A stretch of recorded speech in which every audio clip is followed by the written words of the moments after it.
Hi everyone, welcome back to Aries of Tarot and welcome if you're new. My name is Stella and I am very sorry that I've been MIA basically for the last 2 months or so, but you know, shit happens. Anyways, I'm back and we're actually doing something that I love today, which is basically leaving a blank slate of spirit to your spirit guides to come through with whatever messages that you need to hear at this time. So no specific questions, just this is kind of meant to be it's kind of meant to serve you as a little confirmation, guidance type of reading, to help you understand what your guides have been trying to communicate through like synchronicities or through messages, through dreams, whatever it is that works for you. So basically to give you some confirmations or clarifications on where you're at in your journey and where you're kind of headed and the lessons that you're supposed to be integrating and learning at this time. So that's what we're going to be doing. How we're going to do it is essentially, as per usual, I have some pre-shuffled oracles for you guys, which are going to serve us as a little bit of an energy check. So you should be able to find your own energy at this current time. These are timeless readings as per usual. So whenever you find them, it's good. And then we are going to take some tarot cards in order to actually dive a little bit more in depth about what you're supposed to know right now about your journey, and any guidance that kind of your guides have been trying to give to you already. So yeah, we have 4 piles today. We have the Radiant Wilds Tarot on pile 1 with this beautiful, oh god, what is it, hematite? No, tourmaline, black tourmaline.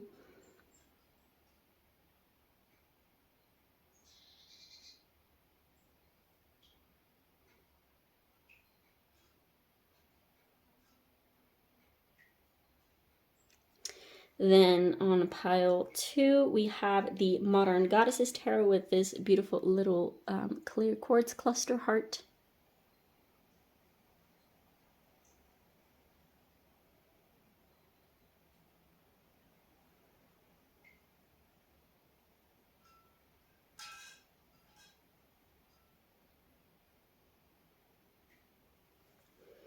And on pile 3, we have the Oriens Animal Tarot with this. I'm not entirely sure what this is. I think it's green calcite. Could be something else. If you guys know what this is just by looking at it, please let me know in the comments. But this very pretty aqua green, kind of see-through stone.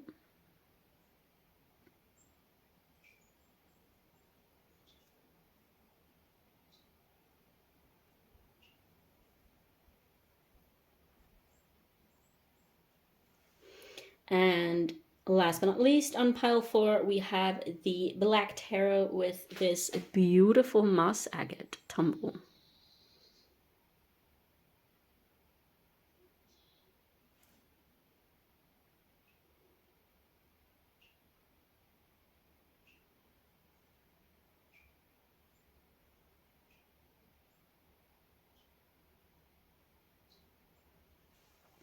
So yeah, those are the piles. As per usual, feel free to choose more than one piles, as it's totally normal to resonate with multiple messages. And yeah, thank you so much for being here, and I will see you in your pile. Hi my beautiful pile ones. If you chose this beautiful, I keep wanting to say hematite, but this is not hematite, this is tourmaline, black tourmaline, as well as the Radiant Wilds Tarot. This is going to be reading all about what have your guides been trying to tell you all along. So definitely, as per usual, the disclaimers, I don't feel like wasting time on that, so you know, use your discernment. If you're not able to use your own discernment, then you probably should not be watching YouTube videos from a random stranger on the internet. So what we're going to do is we're going to discover these pre-shuffled oracles for you first, which should indicate us a little bit about your current energies / the things that you're going through. So you should be definitely able to recognize your own energy in this. Take this as a little energy check, and then afterwards we're going to dive deep about the messages that you're kind of meant to be receiving at this time from your guides. So without further ado, first of all, we have Uranus with number 8. Then we have 2 of these cards, and they're both numbers, so that's interesting. First one is number 4, and I'm going to put that here because we don't have much space. And number 8. That looks very satisfying. And then we also have the Great Severing with Mars energy, anger, conflict, softening to love. Let me put that There you go. And last but not least, we have Perseli Bluestone Pilgrimage with the element of earth with sacred sites, grid work, dragon energy. For some reason I want to... Okay, first of all, pointing out that there's a lot of earth energy already, but I'm also getting Sagittarius. Definitely take that if it resonates, doesn't have to be for everyone. But yeah, we will get into that. Earth energy, by the way, is Capricorn, Virgo, Taurus, but you don't, again, it doesn't have to be astrologically relevant. Specifically for some of you, you might have... I just heard Earth rising, but what I wanted to say is either an Earth like Chiron or North Node. Specifically Virgo, perhaps. Doesn't have to be, again. Take that only as a confirmation. This card needs to chill. Anyways, I also feel called to not take any, like, not shuffle the deck with reversals. If reversals come out, I will take them as such, but we're just shuffling the deck all in the upright position. So for pile 1's guides, what is it that you have been trying to communicate to pile 1 all along? We're going to do one more shuffle because the last ones were very, very unsatisfying. There you go. You chill right here. Okay, so pile 1's guides. What is it that you have been trying to communicate to pile 1 all along? All right. So we have the King of Wands. That is so interesting. What is it that you have been trying to communicate to pile 1 all along, please?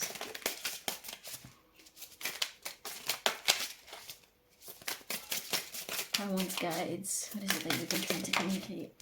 Page of Swords. What is it that you've been trying to... We have the Knight of Swords. Well, that is so interesting. What is it? Okay, and last but not least, we have the Four of Cups. And on the back of the deck, we have the King of Pentacles. I feel like we need to take that, but I feel called to take one more card. For some reason in the middle. All right. Well, the High Priestess. Okay, and bottom of the deck was the Sun already, kind of, and the King of Pentacles.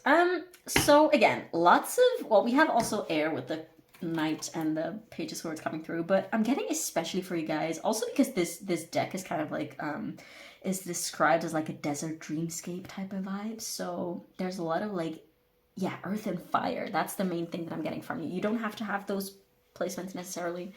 Perhaps your guides come through in a very dry way, if that makes sense. It's interesting to notice that we have the number 4 and 8 coming through a bunch of times. So you could definitely be seeing 888 or 444 or 8844, 48, 84, those kind of fun things. Yeah. So the main thing that you guys have been trying to communicate to you is that you need grounding. And I'm being called specifically to stop and pause as I say that. Perhaps it feels like perhaps life right now is a little bit at a standstill. So like not much is happening on the outside of you, but a lot of things are happening on the inside of you. You might be getting like surges of inspiration, surges of energy. I'm getting you might fluctuate a little bit between being super physically tired and needing a nap and like having these gigantic surges or jolts of energy that you kind of don't even really know what to do with, that you don't understand how you should express or like channel or embody. Another thing is there's this, if you have been feeling inspired or like looking at a lot of like travel Instagram pages or like looking at like cheap flights or something like that, or if you have been thinking about backpacking, I'm getting specifically like Southeast Asia, Africa, North Africa specifically, doesn't have to be, obviously, that's very specific. If you have been feeling called to travel, there's probably some places that you are meant to visit or that you're meant to connect with. Also specifically Stonehenge. This card, Preseli or Preseli, I have no idea what that is. But it's all about sacred sites and the ley lines and sacred spots on Earth. So I'm getting also like Machu Picchu and Stonehenge and I don't know, other cool shit that is all around the world. I'm not a traveler myself, so I have no idea of what I'm talking about currently. But there's definitely this call to stop trying to figure yourself out internally and actually move on the outside of yourself. Connect with trees and the actual earth and ground. And working with clay is something that you guys might enjoy, that you like have been thinking about. Somebody might have recently... I'm getting something about like having received a gift or having given a gift, but for most of you, well, this is a very specific thing. It would surprise me if a lot of people like resonated with this specific message, but there's something about receiving a gift, like a physical gift, like either something that was like handmade with ceramics, or like a kit to make handmade ceramics, something like that. There's something about terracotta. Oh, right now it's obviously also spring, so you guys might have been doing some actual like seminating of seeds or like transplanting plants or like pruning some things. There's definitely this... I'm also getting Aries, like spring, like full type of vibes from you guys. It might have been feeling like life has kind of like slowly and silently and rather peacefully in a strange way taken away things from you, like either connections or like communication. Like you might have like recently just like stopped working at a job, or you might have had some type of radical change. I'm getting like a drastic haircut. Some of you might have gotten like a pixie cut or like a bob cut or something like that, or you're thinking about that. But there's also this need of like doing it silently, like not necessarily shouting it from the rooftops to everyone, kind of like keeping it on the low with this high priestess. So yeah, that makes a lot of sense. And kind of minding your own business. You might have been a little bit in hermit mode. I keep getting like in a strange way. It's almost like you don't really understand. That's probably why you felt called to this reading, because it feels like things are a little bit unstable and a little bit shaky. And you kind of know that there's a lot of shifts happening within you, but you're also not entirely sure how to word those things and how to place those things exactly. And there's definitely something about doing things in a radically different way than what you're used to. So that also entails definitely like traveling, like literally changing places, like literally just like moving places, moving houses perhaps. I'm getting for some of you like a lengthy retreat, or like going to live in like a completely new place for like a short amount of time. And if that's not in your plans, then you're kind of like being invited to do something like that. Obviously, like only take that if it resonates, because it doesn't have to be literal. For a lot of you, I feel like it will be literal. But there's definitely this need to ground yourself and center yourself, which I feel like you have already been doing. There's this need to get clear on what is the next move. And I feel like your guides are not giving you a lot of information because this questioning space that you're in, this uncertainty, this kind of like this wobbly energy, this questioning, this like, what is this? Where do we go? Like that is literally the energy that you're supposed to be in right now. There's like a lot of potential. And I feel like there are some specific things or specific things that you're meant to do, or specific places that you're meant to go, either literally like physically in terms of traveling and seeing the world, but also like internally inside of you. There are some specific things that you're meant to go to and meant to be doing, but you don't have the answers yet, because that's the whole point. Like right now you're meant to be figuring that out. You're kind of like on the path to figure it out. Like you're not meant to already know what that is. Like you're literally just meant to be figuring that out. There's this I feel like I mentioned it in a previous reading as well, but like there's this quote from Rainer Maria Rilke, which is like a German author, And he said in Letters to a Young Poet, he was like, live the questions for now. Like, you don't have to have it figured out all the time. Sometimes the point is having those questions. Because you can only reach an answer if you have, like, you can only reach a destination if you have the initial impulse. Like, why the Fool reaches to the World card, which is like starting point and completion point, is because there is this first step of being in this Fool energy of like not having any idea of what's going on, and then this kind of like this impulse to go on a journey. Otherwise you would never be able to even, like, the world is only possible because we have this initial stage of the Fool and like everything that is in between. So like it's kind of like you want to mentally jump ahead of yourself and kind of like skip stages. I just heard chill.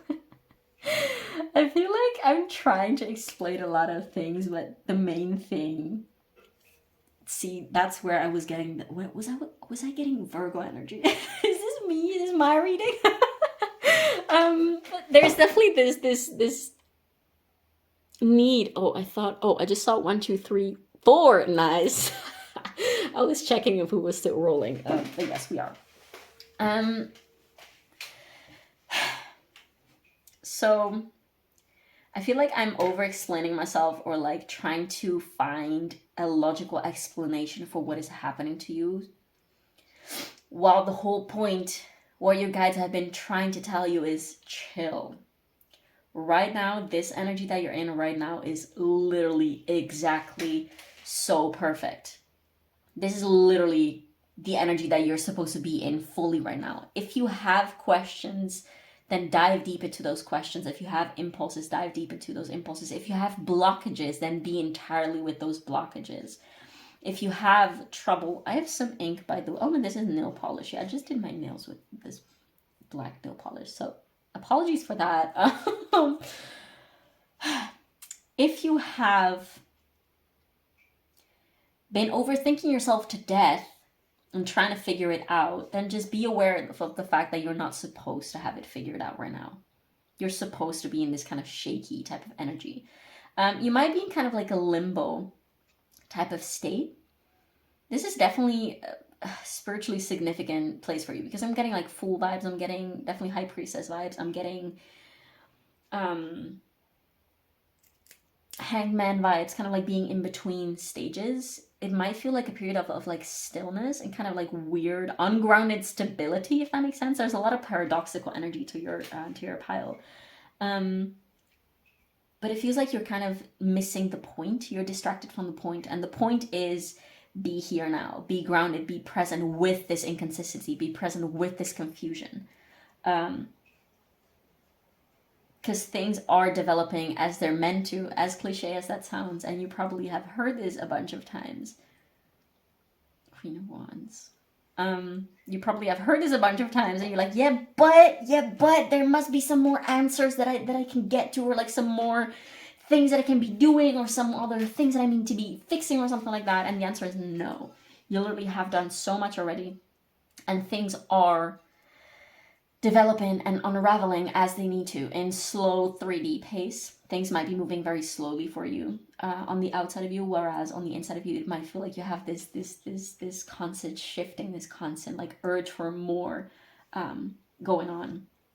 And there's nothing wrong with that either. Like, also live, like, be aware and become conscious of this disparity between your outside world and your inner world. There's definitely also, I'm not entirely sure if I mentioned this already. I feel like there's brain be chaotic in this pile for sure. There's something about doing things completely differently than what you're used to, kind of like experiencing yourself in a completely different way than you're used to. Perhaps you're experiencing thoughts, or like experiencing the lack of certain energy within yourself, or like certain emotions or certain feelings than what you're used to experiencing yourself as. For example, if you're usually like a crybaby, that you cry super easily, like you might have currently this thing where you're like, oh wow, I haven't cried in a while, like I haven't really shed any tears in a while. That is so strange, because I recognize myself, like I identify usually as being someone who cries a lot, which again, there's nothing wrong with that at all. Crying is awesome. That is such a cool experience. Like, dude, shedding water from your eyes. Like, that is so cool. Anyways, I feel like you're getting lost in the little details, which is not a bad thing. You might be being called to meditate, to just like observe your thoughts and your little shifts, as little clouds passing by, and not getting too distracted from the present moment, from the here and now.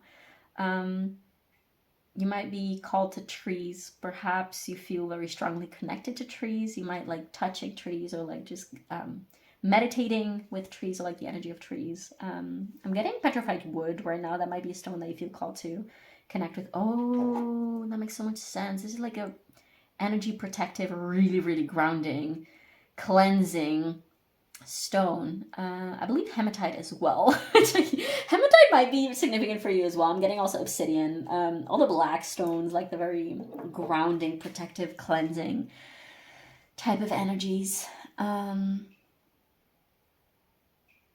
There's definitely something being brewed in the background, and it's being brewed and it needs time to brew. So don't try to get ahead of yourself. Don't feel like you're meant to be doing something, or like you're behind or something, or that you're missing out on things, because that's not what's happening. Like, everything is perfect as it is right now. And if you would just chill and like sit back and observe and see how far you've come already, you would be able to see it. And I feel like somewhere you see it already. There's this part of you, like you're very likely very, very in touch with your higher self. And potentially that's also why you might feel constantly the need, like, oh, I need to be better because I know my potential. I know how high vibrational I can be, yet I have I have impatience, and I might have anger, or I might have these uncertainties that are kind of like weighing me down, and I can do better, but you should not forget about your human self.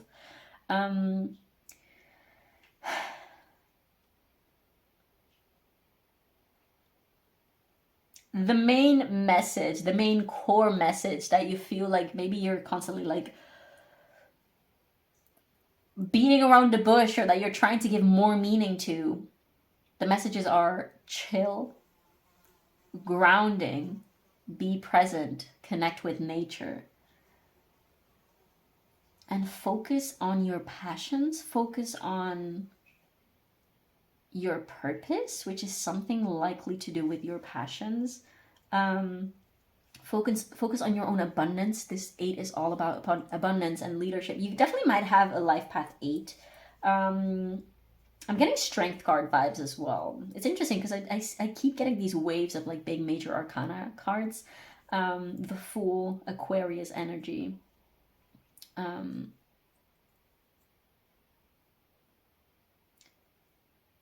Aquarius energy, and I was getting the Hangman, which is Pisces, I believe. You might be going through a 12th house perfection year, or just have come out of a 12th house perfection year. It doesn't have to be for everyone, obviously, that's very specific. The number 2, 4, 8, or any combination of those numbers might be relevant, because we all have like even numbers. So like we have number 4, we have the number 8 twice, 4 twice, and we have the number 2.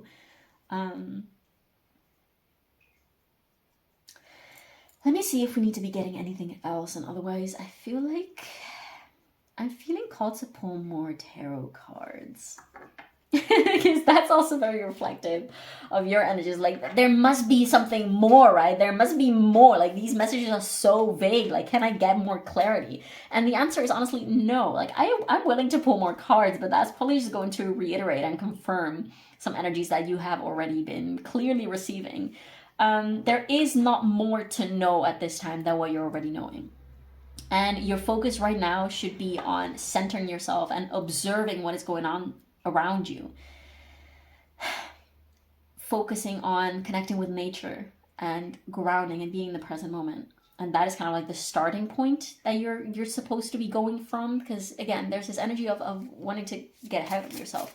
What else? Let me get 3 more cards. Let me see what this is. Queen of Swords. So many court cards. There might be a lot of people, a lot of like external energies that might be having very different perspectives on things, very different values, very different opinions on what you're doing, or what these messages, like what your life is currently trying to tell you. Yeah, that's it. You might have a lot of noise, like external noise from opinions and people saying things and people just talking a lot. You're definitely being called to take them for what they are. So like external opinions, people, like whatever people say about you or to you, they're reflections of themselves. Like that's a reflection of where they are at in life. Except if you keep hearing something over and over and over again, like the same sentence or the same concept over and over and over again from different people, that's probably your guides coming through to you, like very practically speaking, literally, with a specific message. Like if a lot of people have been telling you, oh, you need to relax more, or like if a lot of people have been telling you you should go on a holiday, or like if a lot of people have been mentioning to you like Stonehenge or like Thailand or like a specific thing, it could be anything. I was also getting like white cats. Like white cats might be a synchronicity for you, for which perhaps your guides might be coming through. If you have a white cat, just know that they're observing you and that they're definitely protecting your energy, for sure. But yeah, there's definitely this need for discernment, and again, Virgo energy coming through. This need for discernment from what is truly like advice or opinions that I can take in, that I resonate with, that I can use at this moment, and what is actually energy that is just adding noise to my inner environment and my outer environment, truthfully. What else? 2 more cards for what you have been trying to say to pile 1. We have the Fool. Look at this motherfucker. I mean, yeah. I don't think like I have to mention anything else. It's just like, just trust. Like your guides got you. Whenever is the time to have more information, you will get it. If you have been like watching tarot readings obsessively, then sure, keep doing that. You will know whenever you have. You might have been watching a lot of tarot readings, but they might have like not been super resonating with you like intensely. You know, when you have a reading and you're like, oh my god, yes, this is literally what I needed to hear, and like there was literally a reason why I needed to find this reading and this pile, and everything is just falling into place exactly, and it fits to the T, and it fits like a freaking puzzle piece. But a lot of readings, that's also the thing. If you have been getting so many readings from like either YouTube or like private readers or like psychics, whatever, if you have been paying people, definitely stop doing that. Just like very simply put, stop doing that. Either trust one reader, 1 or 2 perhaps, with the messages that you kind of like open yourself up to. I'm getting this dizzy feeling. So indeed, there might have been too much noise on the outside of yourself. So definitely be aware and be protective of the type of information that you let yourself in. So definitely be discerning who you go to advice for. And there might be this thing that you're kind of like invited to, depending on what resonates with you personally at this time. If you like to go to many different people, many different readers, many different readings for advice, and definitely use that with discernment and use that wisely, in the sense of like, okay, what are the messages that are constantly coming through and that are constantly kind of like hitting home, and literally leave the rest. Like be very, very mindful of the information that you're taking in. I feel like I've repeated that enough at this point. 1 more, please. Okay, that is more than I was... Ah, God, do we have to take them all? Okay, I'm just gonna take them all. We have the Queen of Swords, the Fool, the 2 of Cups, the Wheel of Fortune, and the 3 of Pentacles.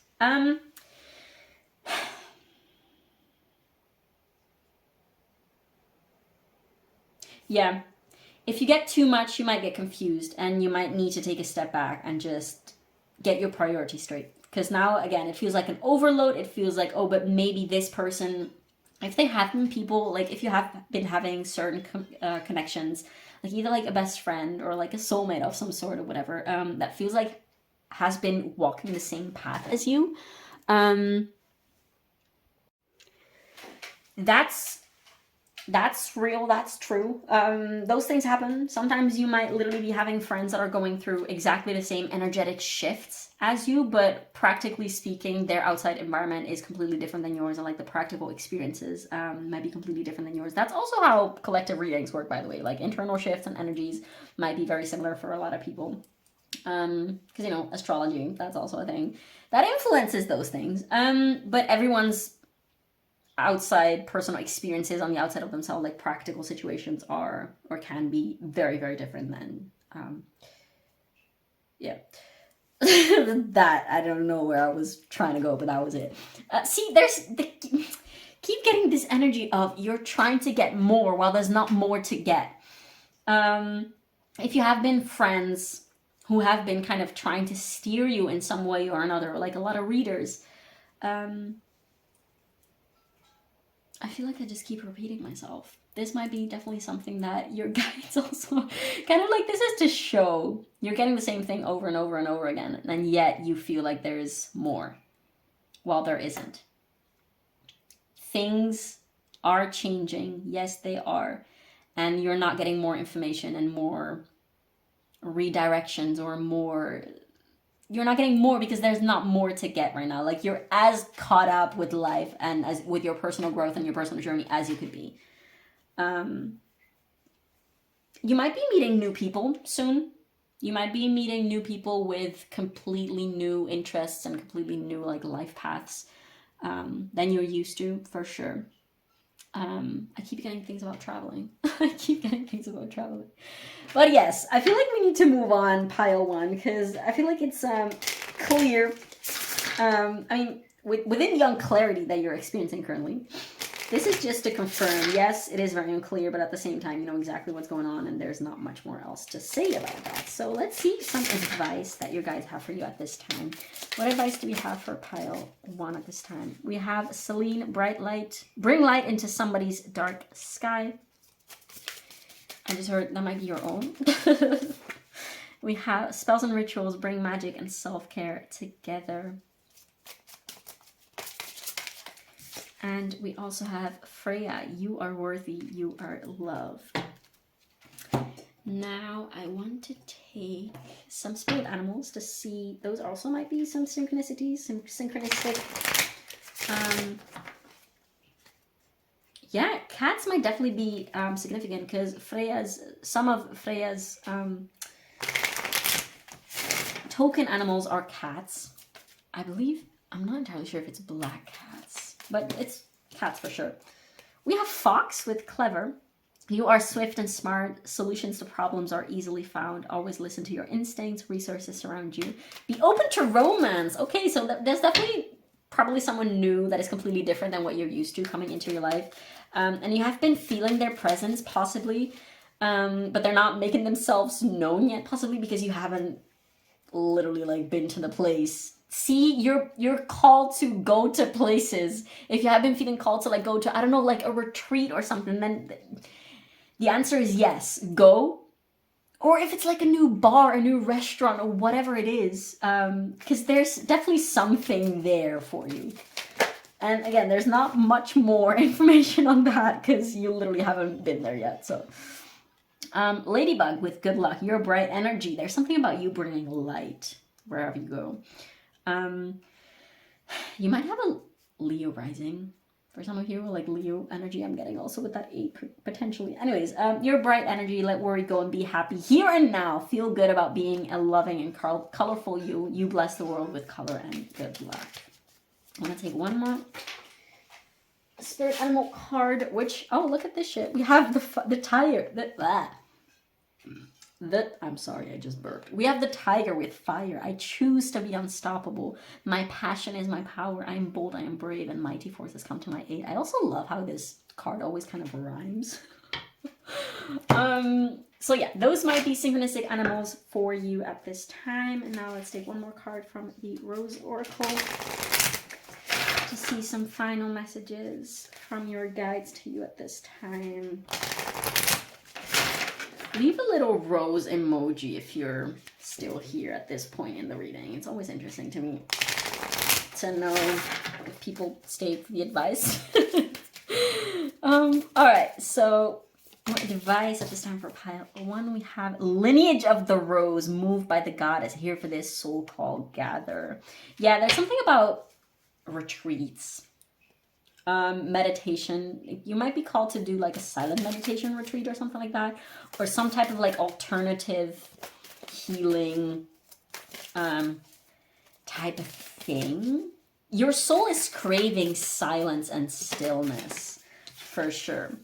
Come to me, attracting like a rose, receive abundance, desires. Yeah, definitely tune into your intuition, what your intuition is saying, what your cravings are telling you. Like you have been feeling called to the jungle, then maybe you should be go traveling somewhere, or like like with jungle, if that makes sense. There's always something exotic, something.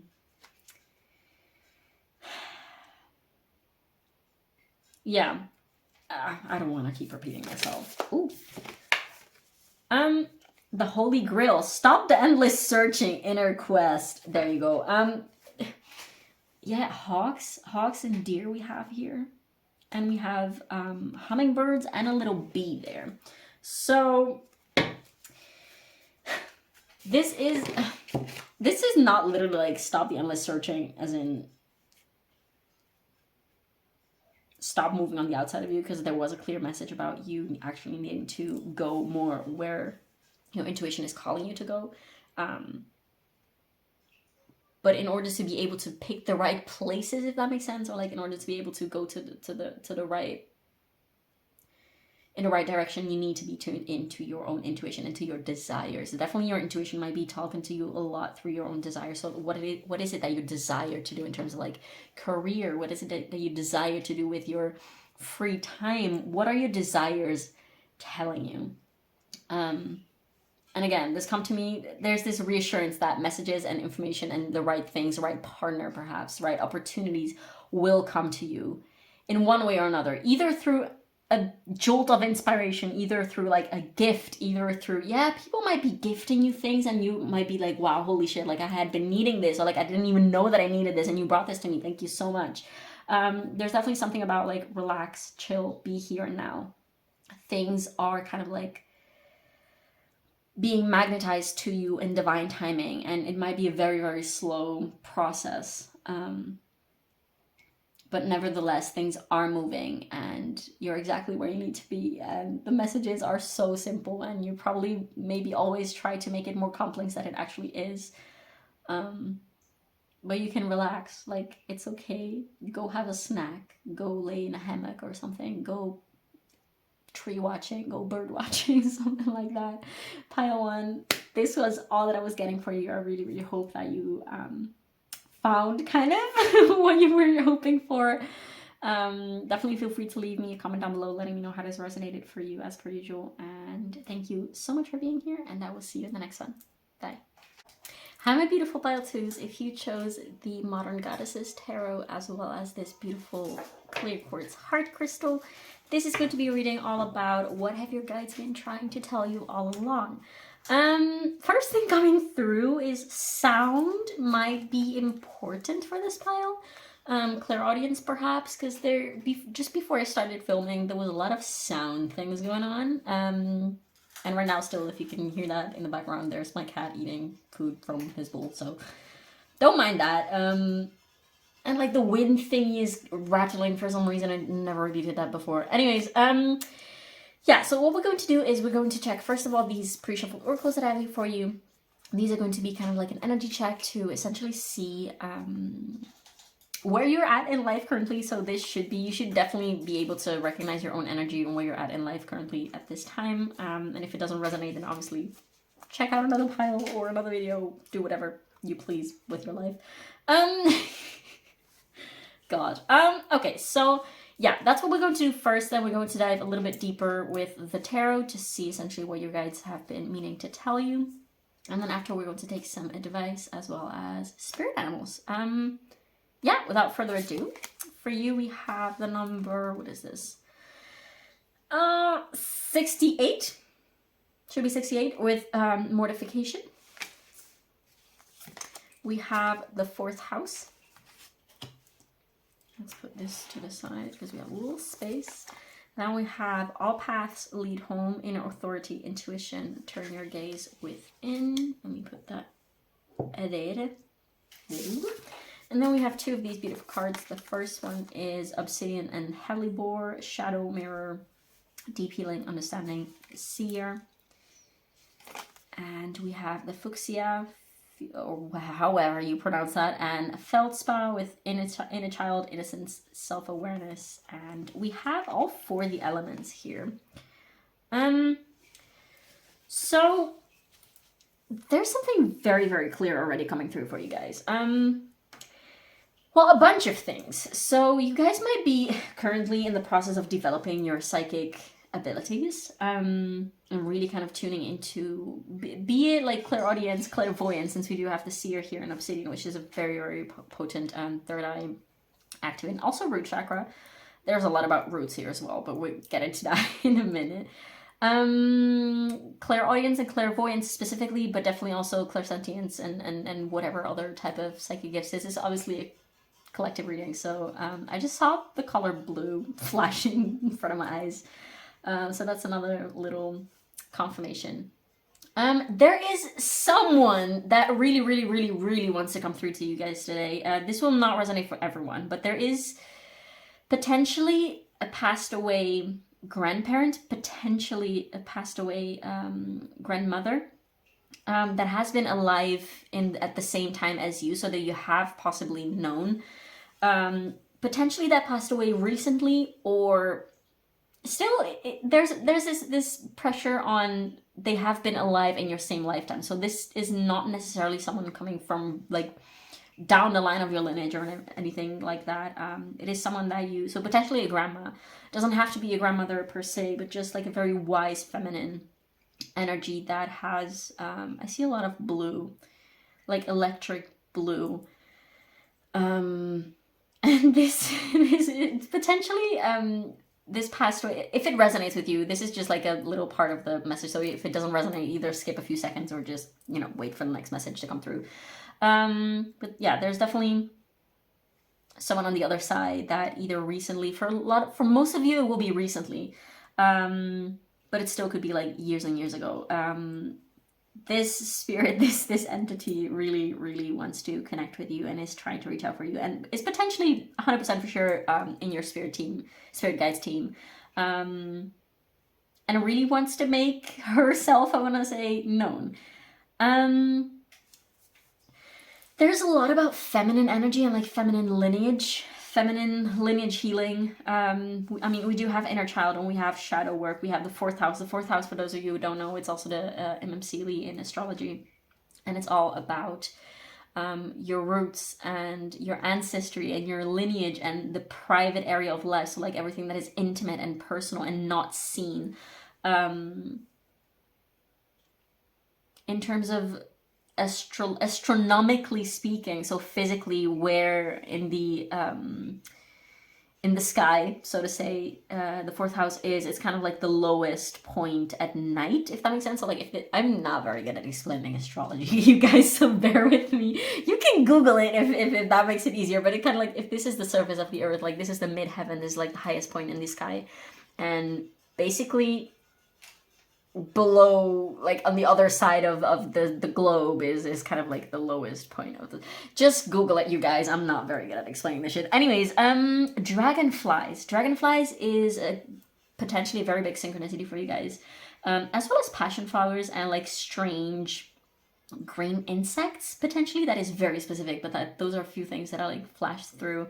You guys might get like very quick, like kind of like quick fire, very fast insights, either like words or colors or just like vision, something like very clear and fast glimpses. So definitely this spirit, this person, like this guide coming through you, either being like indeed like a passed away relative or just like your guide, they probably have like a strong air energy to them. They might be an air sign if they, you know, if you know who this is. It doesn't have to be necessarily, obviously. Anyways, there's a strong focus on healing feminine energy and like breaking generational curses specifically from a feminine, female point of view. There's also a very specific message about the fact that you might not know exactly, like, you're here to do things differently. You're here to do things differently, and that's also why you don't really have like an example. You're here to carve and pave your own path, and that's one of the hardest things to do as a human. You're an advanced soul, by the way. So like your soul knows exactly what they're doing here, even though your human self might be like, what the fuck is going on? By the way, I want to acknowledge and recognize, there's so many things to say, but I want to acknowledge and validate that you're going through it right now, and if this is your pile, you're probably, doesn't have to be, because again, this is a collective reading. Some of you guys might be having the time of your lives doing this shit, and you guys might be like, oh yeah, I'm perfectly aware. But for a lot of you, I feel like this will be a very, very heavy and intense, kind of dark, low, I'm seeing like a diamond being pressured underground. Just, yeah, a lot of pressure, a lot of shadows coming through, a lot of big revelations, kind of like, I'm getting judgment Plutonian energy for this pile, in which there might be indeed like either recently or just like this lingering energy about like finding things out about your inner child. There's definitely a very deep, like, you guys are meant to go deep. It wouldn't surprise me if you guys had like either Cancer or 4th house placements, or Scorpio or 8th house placements, or like Pisces, just like the water houses essentially. Water houses, water placements, so like 4th and 8th and 12th house, Cancer, Scorpio, Pisces, if you guys had like significant energies along those lines. Or perhaps your Chiron or your North Node were along those places. Doesn't have to be, obviously, but there's something about water for sure. I'm getting Queen of Cups vibes, so like psychic energy and emotional healing and love, nurturance. There's something about you have not currently in your waking awareness, in your practical 3D real life, you don't have many. Do you guys see the cards? Let me. Oh yeah, you can see it. Okay. Yeah, there's something about seeing, about not being able to see with your physical eyes, and kind of you're being called to like use your third eye, use your intuition, turn your gaze within. Like, stop looking at the outside for examples or for guidance, because there is none, because you're here to pave a completely new path, something that has literally been, you're kind of like, I'm seeing like you walking off of the paved, like of the beaten path, if that's something that you say, but like, let's say like you're on a hike or like you're skiing and you kind of just like take a random turn somewhere else where there's no actual path, or you're doing something that is completely different. Let's put it that way. And there's literally no example. Like your mother, your grandmother, your parents, your grandparents, they have never walked the same path as you, because you're here to like create something new. For some of you, there might be this lingering question about like, do I want children? Do I not want children? And I was actually discussing this with a friend of mine when it comes to like, you know, breaking generational curses. Like, are you supposed to have children so that you kind of like raise them in a different way? And that's literally like, if you visualize like a lineage of like females, it doesn't have to be necessarily just females, but just to like, usually it is when it's these energies. So it's very likely that it is about like the feminine female energy. Doesn't have to be, but if you picture like every single woman in your lineage kind of like leading up to you, this is like kind of like the breaking point in which things change. Trauma is also like, research has been showing that trauma is actually passed down also genetically, like in the DNA, or like on an actual cellular level. 4th house is definitely also about like cellular healing, and you know, there's a fetus, and like it's a fully formed baby in the womb.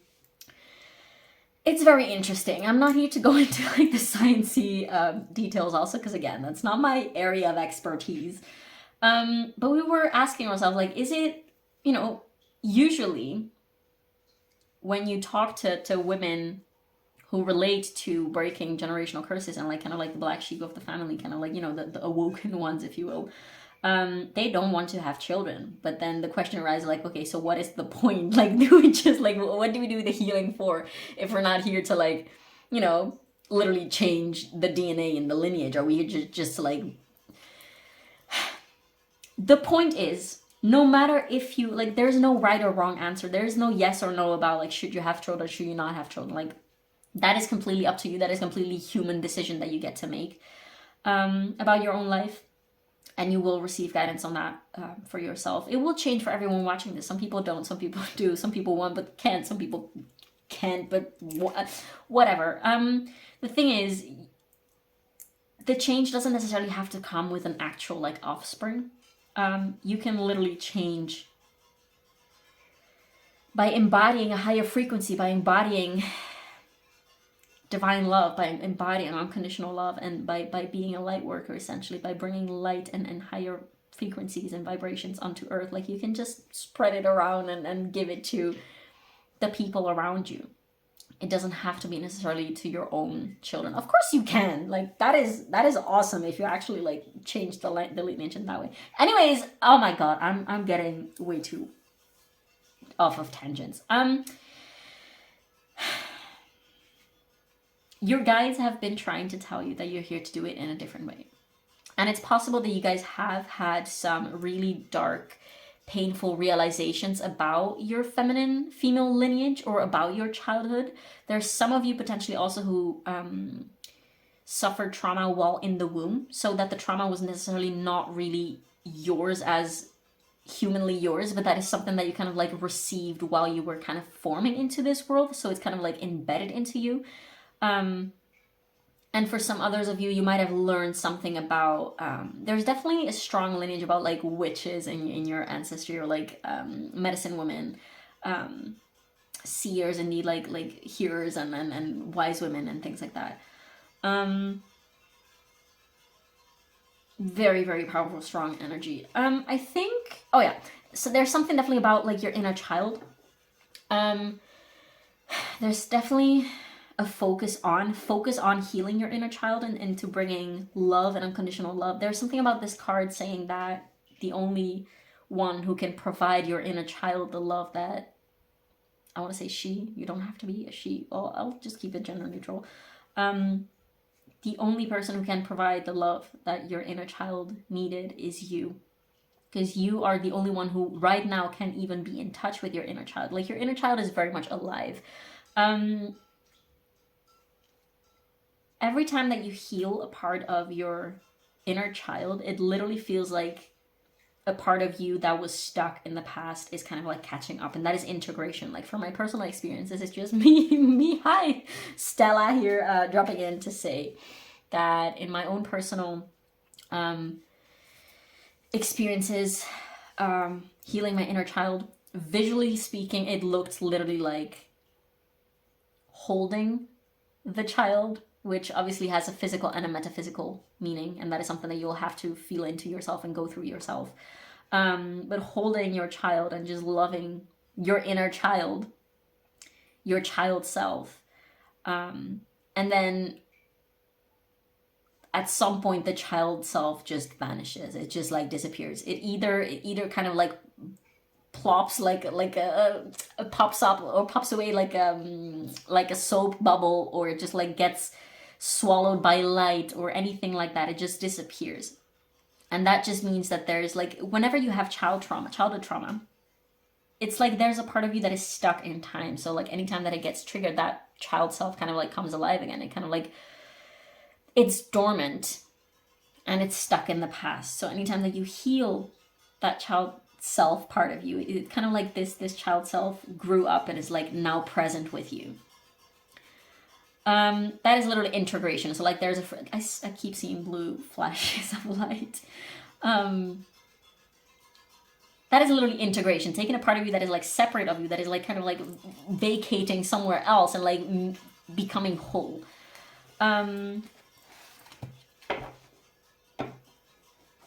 Yeah, and there's definitely a need of diving deep into your own wounds, your own opened wounds, and potentially even, like, your generational you're being asked to develop or to, like, dive deeper within yourself, basically.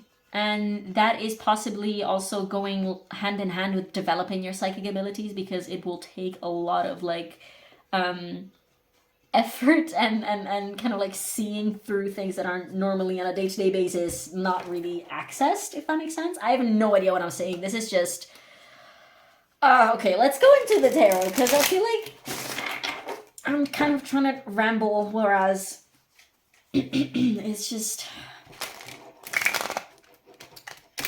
I'm sorry, my brain is farting out. Anyways, so I do feel the need to is someone eating pancakes? Is someone even flipping pancakes? Is someone craving pancakes? I just saw someone flipping pancakes. Or perhaps this spirit, this soul that is coming through, the spirit guide, that might have been something that like this grandparental figure used to do with you, like baking you pancakes or something like that. Or flip a coin. There's something about flipping. I'm not entirely sure what. Yeah, you guys take the messages as they resonate. Sometimes the messages come through to the reader in a way that makes absolutely no sense to the reader, but it will resonate for the one who's meant to receive it. So again, if the messages don't make any sense, then it's probably not your message. Especially in collective readings. Let me see if we're still rolling. Oh yeah! Oh my god. The numbers 7 and 3 might be relevant for you guys. So an age 73 might be relevant. Doesn't have to be, but I kept getting the number 7 and the number 3. I mean, 7 is one of the most spiritual numbers that there are out there. Which, I mean, what does that even mean? All numbers are spiritual. Everything is spiritual in nature. Anyways, let me give this one more shuffle. So, pile 2's guides. What is it that you have been trying to tell pile 2 all along? What are the messages meant for pile 2 at this time, please? What does pile 2 need to know at this time? What is it that you have been trying to tell pile 2? There's an urgency of some sort. I feel like someone here has some very urgent, I don't know, I'm getting the sense of urgency. I don't know what it is about.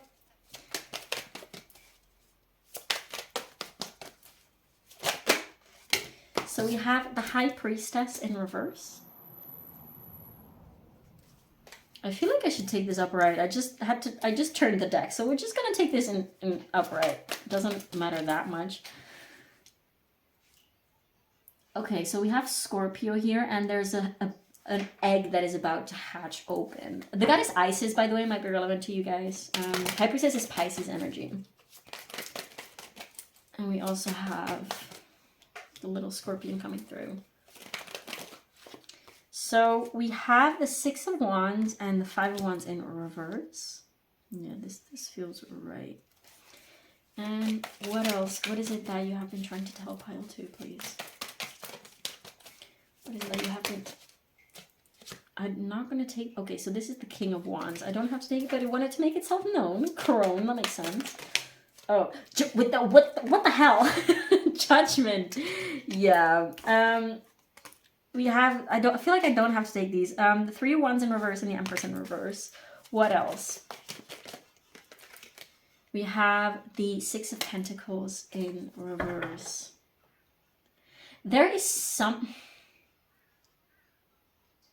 Did some of you like recently receive or discover an actual physical item from like an ancestor? Something that got passed down that kind of like revealed something? Oh, well, I guess the King of Wands wanted to make itself known because that's at the bottom of the deck. If I put it here, do you guys see it? No, you don't see it. Let me put it here. There you go. Okay, so I'm not gonna lie, this is a little bit confusing. Because I feel like there is something. It's like a secret or a mystery that you guys need to, like a family secret or a family mystery or something that you guys are meant to speak up about. And it's kind of like you're searching for the answers of like, what is it? What happened? What was it exactly? And And I feel like you might be currently withdrawing contact with, like, from some members of your family, or like some people might be withdrawing contact towards you. There's definitely unresolved conflict within your lineage, within your more extended family. There's perhaps someone that is keeping, like, it could be like an inheritance, or it could be like some actual, like, maybe documents or something that is kept in, I'm seeing like a safe, or like a what is it, like oh god, one of those, like, you know, those like businessy type of bags that men usually have of like leather that are kind of like a case, like a briefcase. It's so weird. I have no idea what's going on, you guys. I'm just telling you what I'm getting. You guys will have to make sense of it on your own, because I have no idea what's going on. There's something about like making secrets known, and you're kind of like you're fighting to make secrets known, and it's partially like within yourself. It's partially a result of like diving deep within yourself, but it's also partially maybe with information or things that someone else is withholding from you. There's definitely something about you speaking up about things that I'm hearing like the unspeakable. There's definitely some type of very, very intense dark trauma that happened either to you or to perhaps your mother while you were in the womb, or something unspeakable that happened in your lineage that is, I'm just hearing like it's enough. I'm seeing like riots and revolts and like kind of activist energy. You don't have to necessarily be like literally an activist, but there is something about like speaking up and something about rebelling, going against the grain, and everyone else around you feels like you're doing something that is wrong, but it's just because you're speaking the truth and people don't like to hear the truth. Something about that. Something about unfair distribution of information or of wealth. Something about perhaps you not respecting, or what is perceived as you not respecting the authority that is been always like that within your family, and you be like, no, like this is not how I'm going to do things, like I'm not succumbing to this, and there's no way that they can make you bend to those structures within your family. Like there's literally no way. Like you're very determined and very wow. I feel like I need to take more cards. I'm gonna keep this here. Yeah, justice. Because the King of Wands is... What else? What about...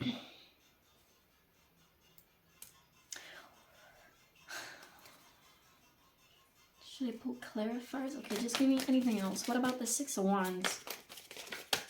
What about the Six of Wands for pile 2? What is it? What is it that you've been trying to tell pile 2? There's definitely... I also heard necromancy at the beginning. If that's something that you're dabbling with, definitely tune into your own ancestors and your own lineage yourself, because there are very specific messages that are likely not going to come through in a Knight of Swords. And the Tower in reverse. Oh my please. What about this inner child? What about this inner child? Yeah, there are questions about like this inner child healing. You have the Empress in reverse again, and the Crown of Cups, so like the King of Cups at the bottom of the deck. I need to close the door because I don't want any mosquitoes inside my house.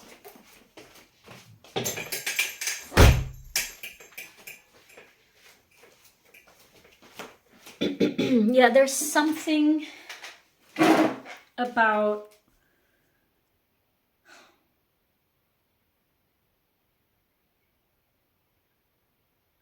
I'm blanking, you guys, that this is not something that I'm having access to right now, and I feel like this is partly descriptive of the energy. But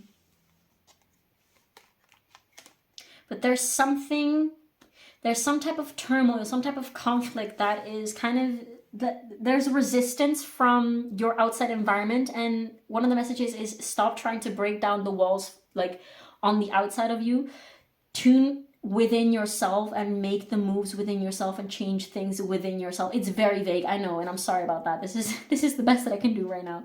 But stop trying to make changes on the outside of yourself and really sit with yourself and do whatever it is that is in your power on the inside of yourself.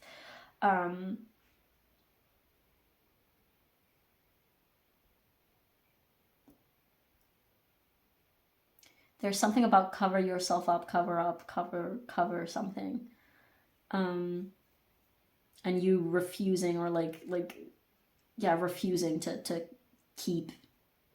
Oh, there's a mosquito. There you fucking go. Jesus Christ.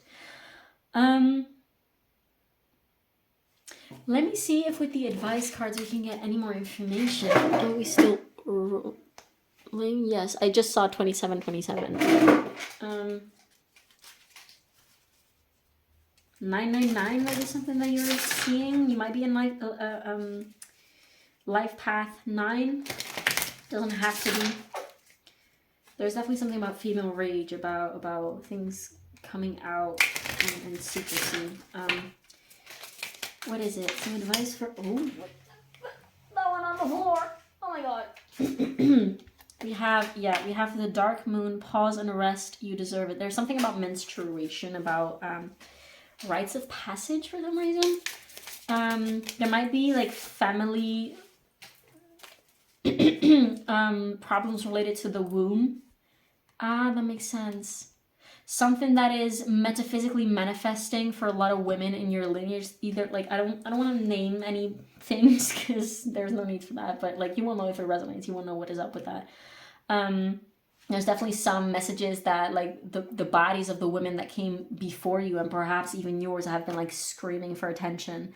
And it manifests in the womb space or like in the root chakra.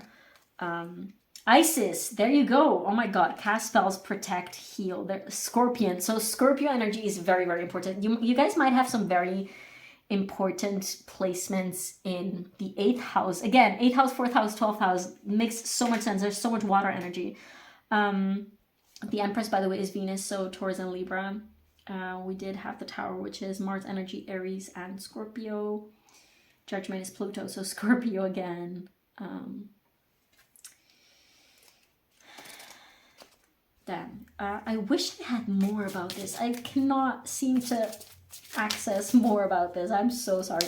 You guys might have messages on the channel of Rosology. She is amazing. This definitely sounds like something that she would be able to dive a lot more deeper in than I'm able to at this time. But there's definitely something about like healing yourself, healing your lineage through healing yourself, healing the womb. Cast the circles. Healthy boundaries are crucial for growth. Yeah, this is definitely about like protecting your own energy. Not in a fearful, not in a like, oh, I'm scared, like don't hurt me type of way, but in an empowered way, as in like you cannot touch this part of myself. You cannot reach my soul. You cannot reach my heart. Like there is power and light inside of this body and you cannot touch that basically. And the innocence of your inner child. I'm sending you guys so much love because I can only imagine how hard these type of energies are. And you're doing like, I'm honored that I get to read your cards, first of all, and humbled by these energies because there are things that I've not mentioned, but you like, I don't have to mention them because you know what I'm talking about. I'm sending you the biggest, fattest hug, and that's probably what you should do with your own inner child, and not necessarily always be, that's also a message that is coming through. You should not always like find that rest and pause in between the battles and make sure that you're home or like that you have a safe space to go to. Of course, that's easier said than done, but there's definitely something about like making your home a little bit cozier, like buying the extra candles and like taking care. 4th house is all about like the privacy of your like your private space and making everything cute and cozy, and maybe like buy a Himalaya salt lamp or like selenite lamp or something like that. Selenite might be a very good stone for you guys, by the way. Obsidian as well.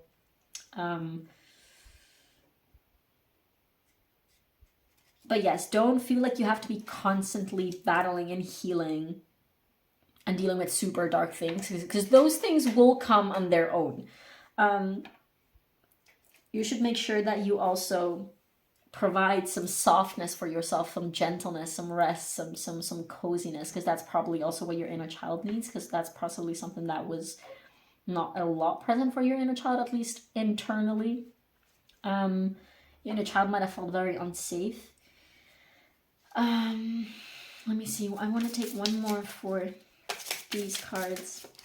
And that one on the floor. Oh my god. Come here. And we have movement. Inspiration is drawn to motion. Did I just ruin this card by... it's okay. It's fine. Yeah, yoga. That's definitely something that you guys might want to look into. Yin yoga specifically. And I'm seeing specific, I don't know the name of the pose, but it's basically like the pose where you're kind of like laying down with your knees spread apart, and it's kind of really releasing for your hips. Yeah. I feel like your inner child most of all needs softness and gentleness and loving care, if that makes sense. A rose essential oil might be something that you want to invest in, or a jasmine essential oil. All the floral essential oils I'm getting right now for you guys. Melissa essential oil.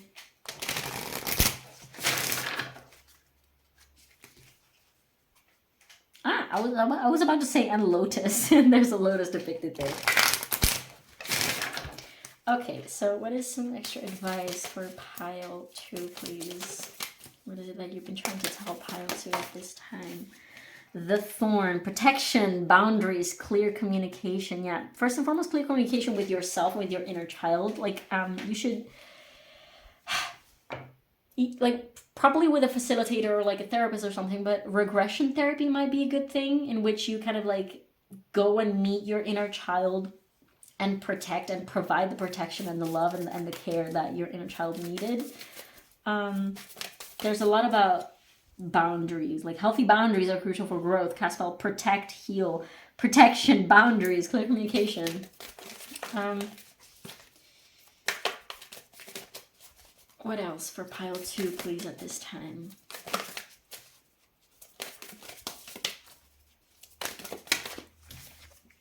We have Temple of the Rose, Ancient Power, Expression, Activation, Scarlet Codes.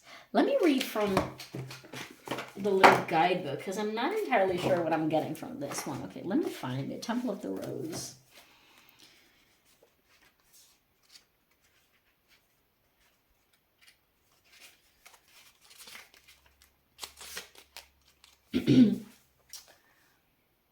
Yeah, for millennia, feminine power, expression, and wisdom have been suppressed. As a result, the feminine has been silenced, dismissed, and disrespected.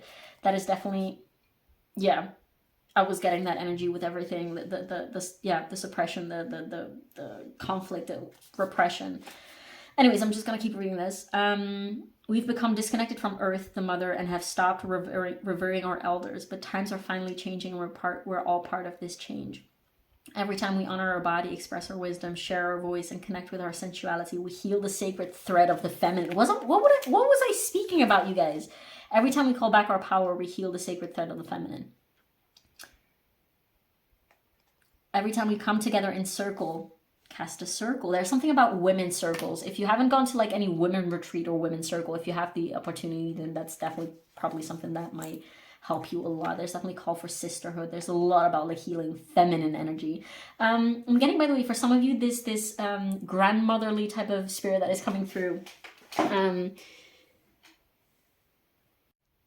It's potentially, it could be from like a grandmother that you were never a lot in contact with, or that with whom there was a lot of conflict with, and there was never the possibility to like pacify while they were alive, and therefore they're kind of trying to still be present in your life as a guide in order to guide you through healing, whatever, like, because perhaps that connection in this lifetime, in this human form, was not meant to be healed, but it was definitely serving as a catalyst for healing other connection. Perhaps at their departure from Earth, for some of you, has like catalyzed union with other members of your family, or like it is catalyzing, it's kind of like in this chaos energy right now that is kind of like serving as a catalyst for reunion and pacification later on.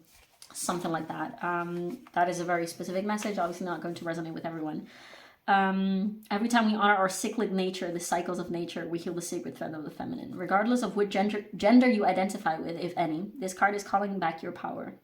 This is a card of calling back your power. It's a card of expressing your truth no matter what it is. It's a card of sharing your soul's voice and singing the song that you came here to sing. This is a card of activation. Oh yeah, that was a word. Activation.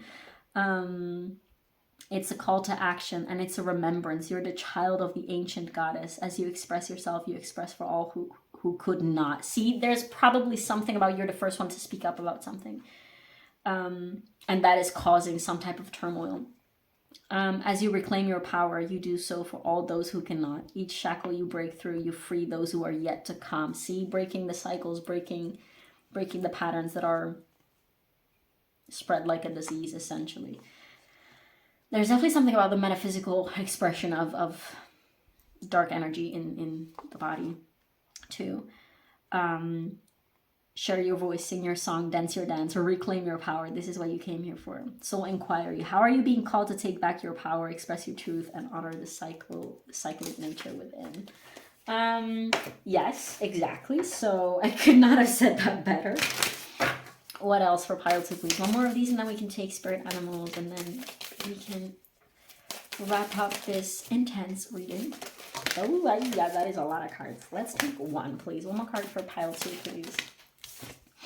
We have plant yourself here. Integration, embodiment, grounded action. Yeah, there's definitely this message about here. We also have the breathing rose, heart healing, emotions, connection, time eases. Yeah, there's definitely something about the heart, about the womb, about like the feminine chakras, if that makes sense. Something about getting centered within yourself and starting from there. I believe it was a similar energy to pile 1. It was completely different messages, by the way, but it wouldn't surprise me if you were called to that one too. Anyway, let's take some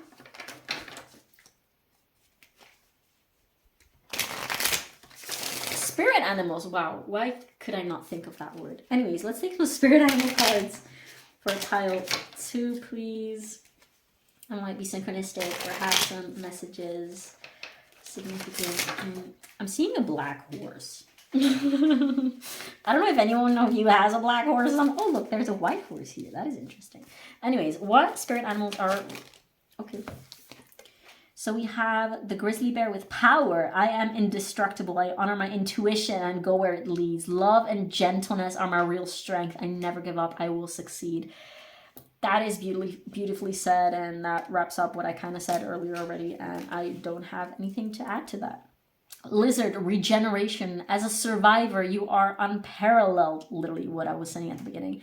No matter what happens, you can adapt. Embrace your transformation. Put on your new cloak. You're a master of regeneration. Yeah, exactly. That's what you're doing, pile 2. I want 2 more spirit animals for pile 2, please. Goose, inner knowing. You are a brave traveler. Your soul knows the way. Be confident you will achieve your destination. Loyal friends are always with you. Don't worry, you're blessed. Let yourself fly. Yeah.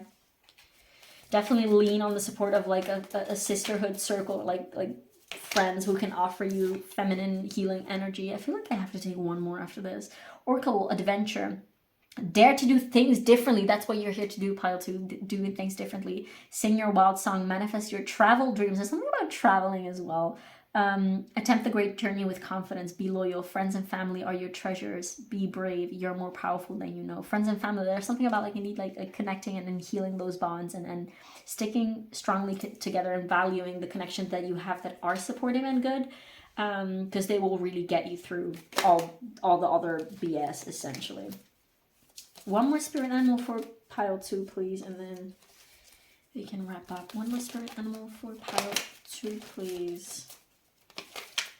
One spirit animal for pile 2, please. So we have, yeah, Loon, intuitive. Listen to the song in your soul. There's something about singing, something about your voice. Yeah, there's definitely something about the throat chakra as well, with judgment, with the speaking up and everything.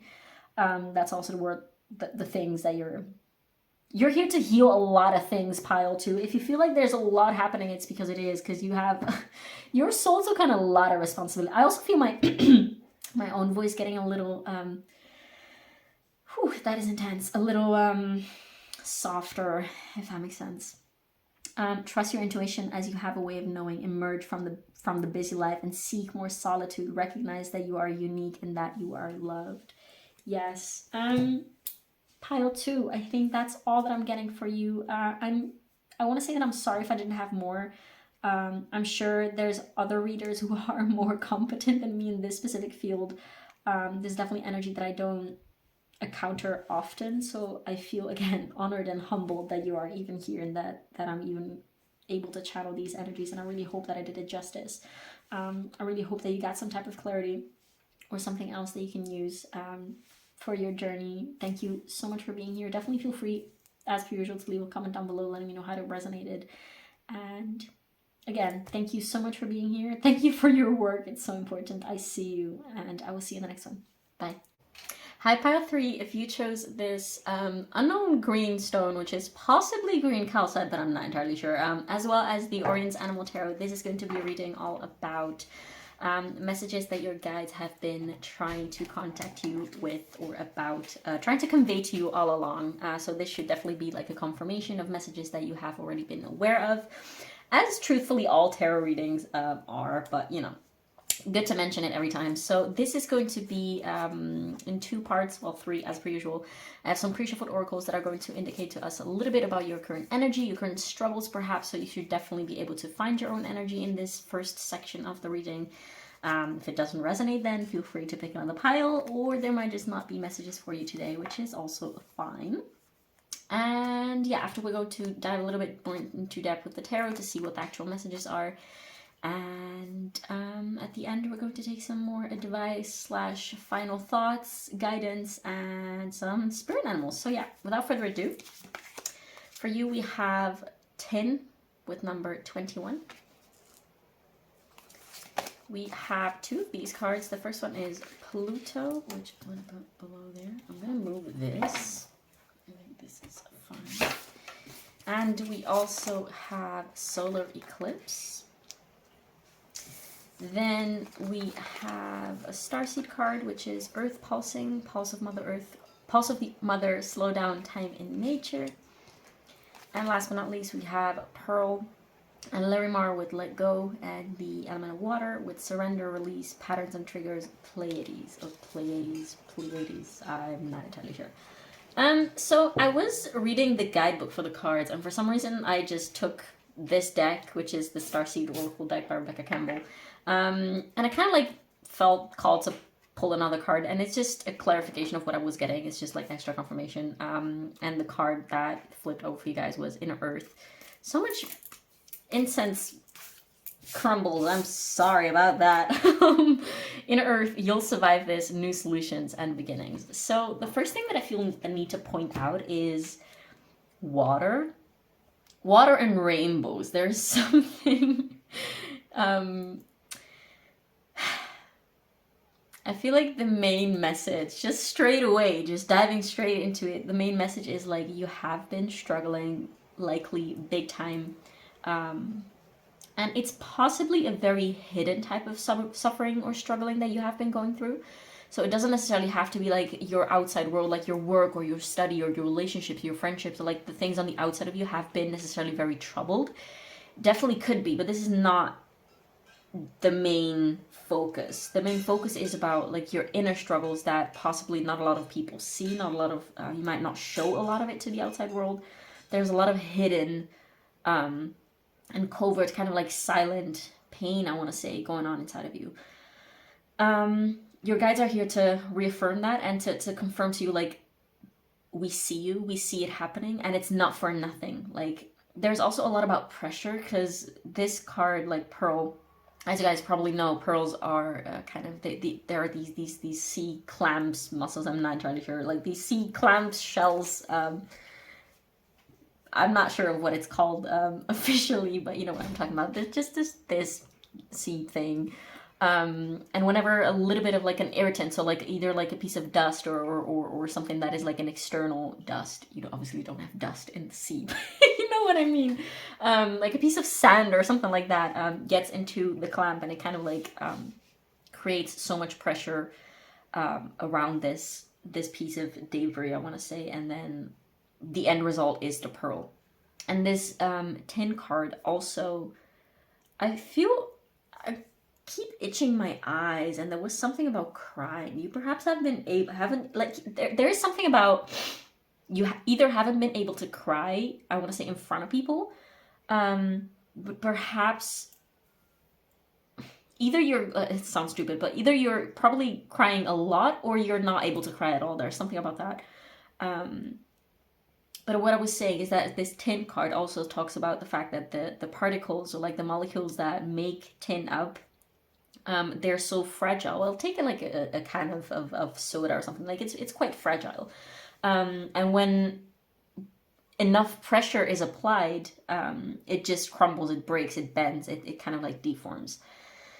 So there's definitely something about this acknowledging of the fact that I just ripped my septum piercing from my nose. What is happening? You guys, give me a second. So that was interesting. And that also shows that there is a lot of restless energy to you as well. Possibly because you lack a lot of clarity. You might be wondering, like, why is this happening? Why is this happening? And why do I feel so lost? Why do I have so much confusion? There's kind of something about like not being able to see yourself clearly, not being able to see the purpose of this all. Like, what is the point of this all clearly? And your guides are here to say a bunch of things, which I hope to be able to get through in a clear way. Your guides are here to say, first of all, to acknowledge that the energies that have been in your energy are and have been very heavy. And it's kind of meant, like, it's coming to you as a message of like reassurance, of like, yes, it's real, you're not making it up, you're not going crazy, like it's not, you're also not to blame for it, but it has a purpose. There's also a message about, there's a slowness to this pile. It might feel like things are not happening for you, or like things are taking too much time, or like you might be procrastinating a lot, which just gives you this kind of like really weird and almost awkward and uncomfortable relationship to time. There's definitely something about slowness and about surrendering. That is a main word coming through for you. That might be a word that you keep, that you also might have like a kind of like a troubled relationship with this word, like surrender. It might feel very strong to you and very very powerful, but at the same time also like you might have some type of rejection towards, or like resistance towards this word. But there's definitely this, you guys probably have been throwing this word at you a lot, but there's this need to surrender to the fact that Earth is a slow moving dimension and things just take a lot of time. Things literally like take time to materialize, and things take time to adjust and to physically, just adjust. And there's also this big invitation to trust and to realize and to get in touch with deep in your heart the fact that you know that all of this is serving you, that this is not like the struggles that you're going through in the darkness that you're facing is not meant to just hurting you. Like there's no kind of like malign or malignant, whatever the word is, like some type of evil. The universe isn't out to get you, let's put it that way. There's a reason for these struggles, and they are kind of, they are pressuring you in a way to let certain triggers and patterns surface so that you can see them clearly, and kind of bringing light into the shadow. There's definitely like Pluto is the lord, the ruler of the underworld. Everything about like death and rebirth and like healing and fun fact, Pluto is about, I believe within a few days from like the day that I'm posting this, or like I'm filming this, Pluto is about to move into Aquarius. So that's gonna be interesting, fun times. This is to say, you might want to get, my cat is throwing up.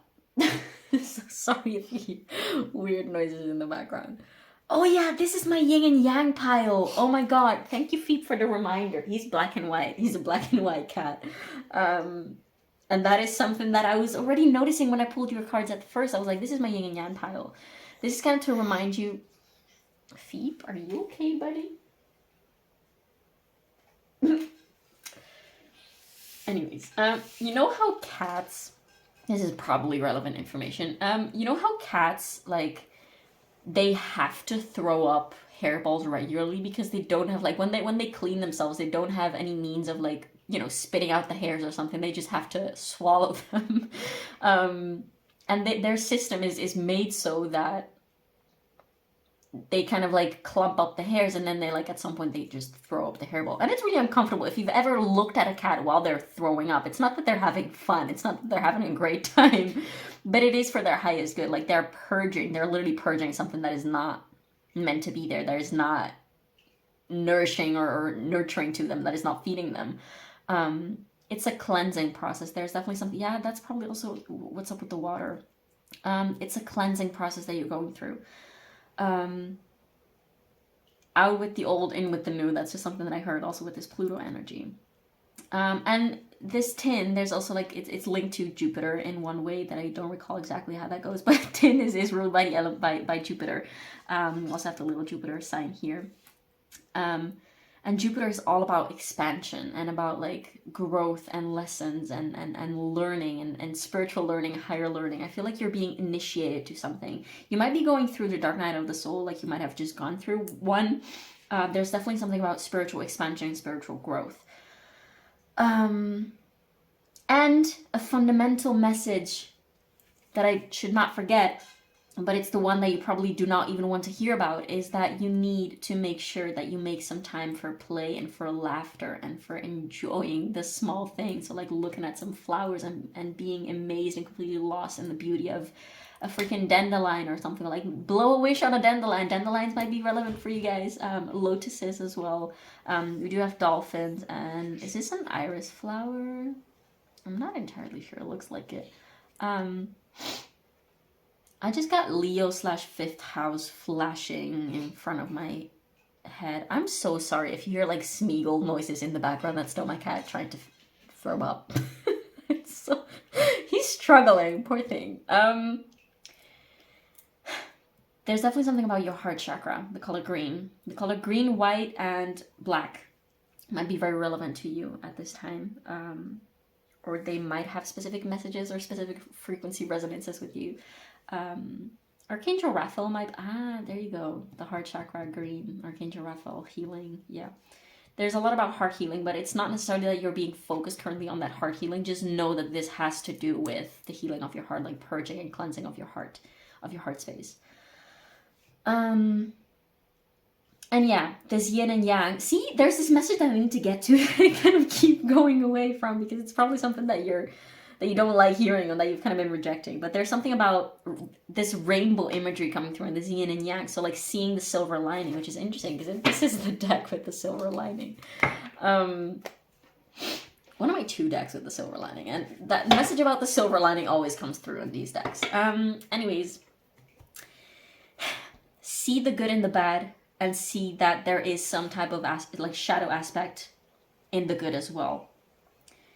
Don't forget to laugh. Don't forget to see the small, beautiful little things and the small pleasures of life through the dark times. Like you wake up in the morning and it's hard to get out of bed, and like celebrate the win that you got yourself out of bed. And if you don't get out of bed, then just drop into that rest fully and find enjoyment in anything. Like whatever it is that you can find safety and grounding in, and some type of pleasure and some type of beauty and some type of light, then look for it. Look for the beauty and you will find it.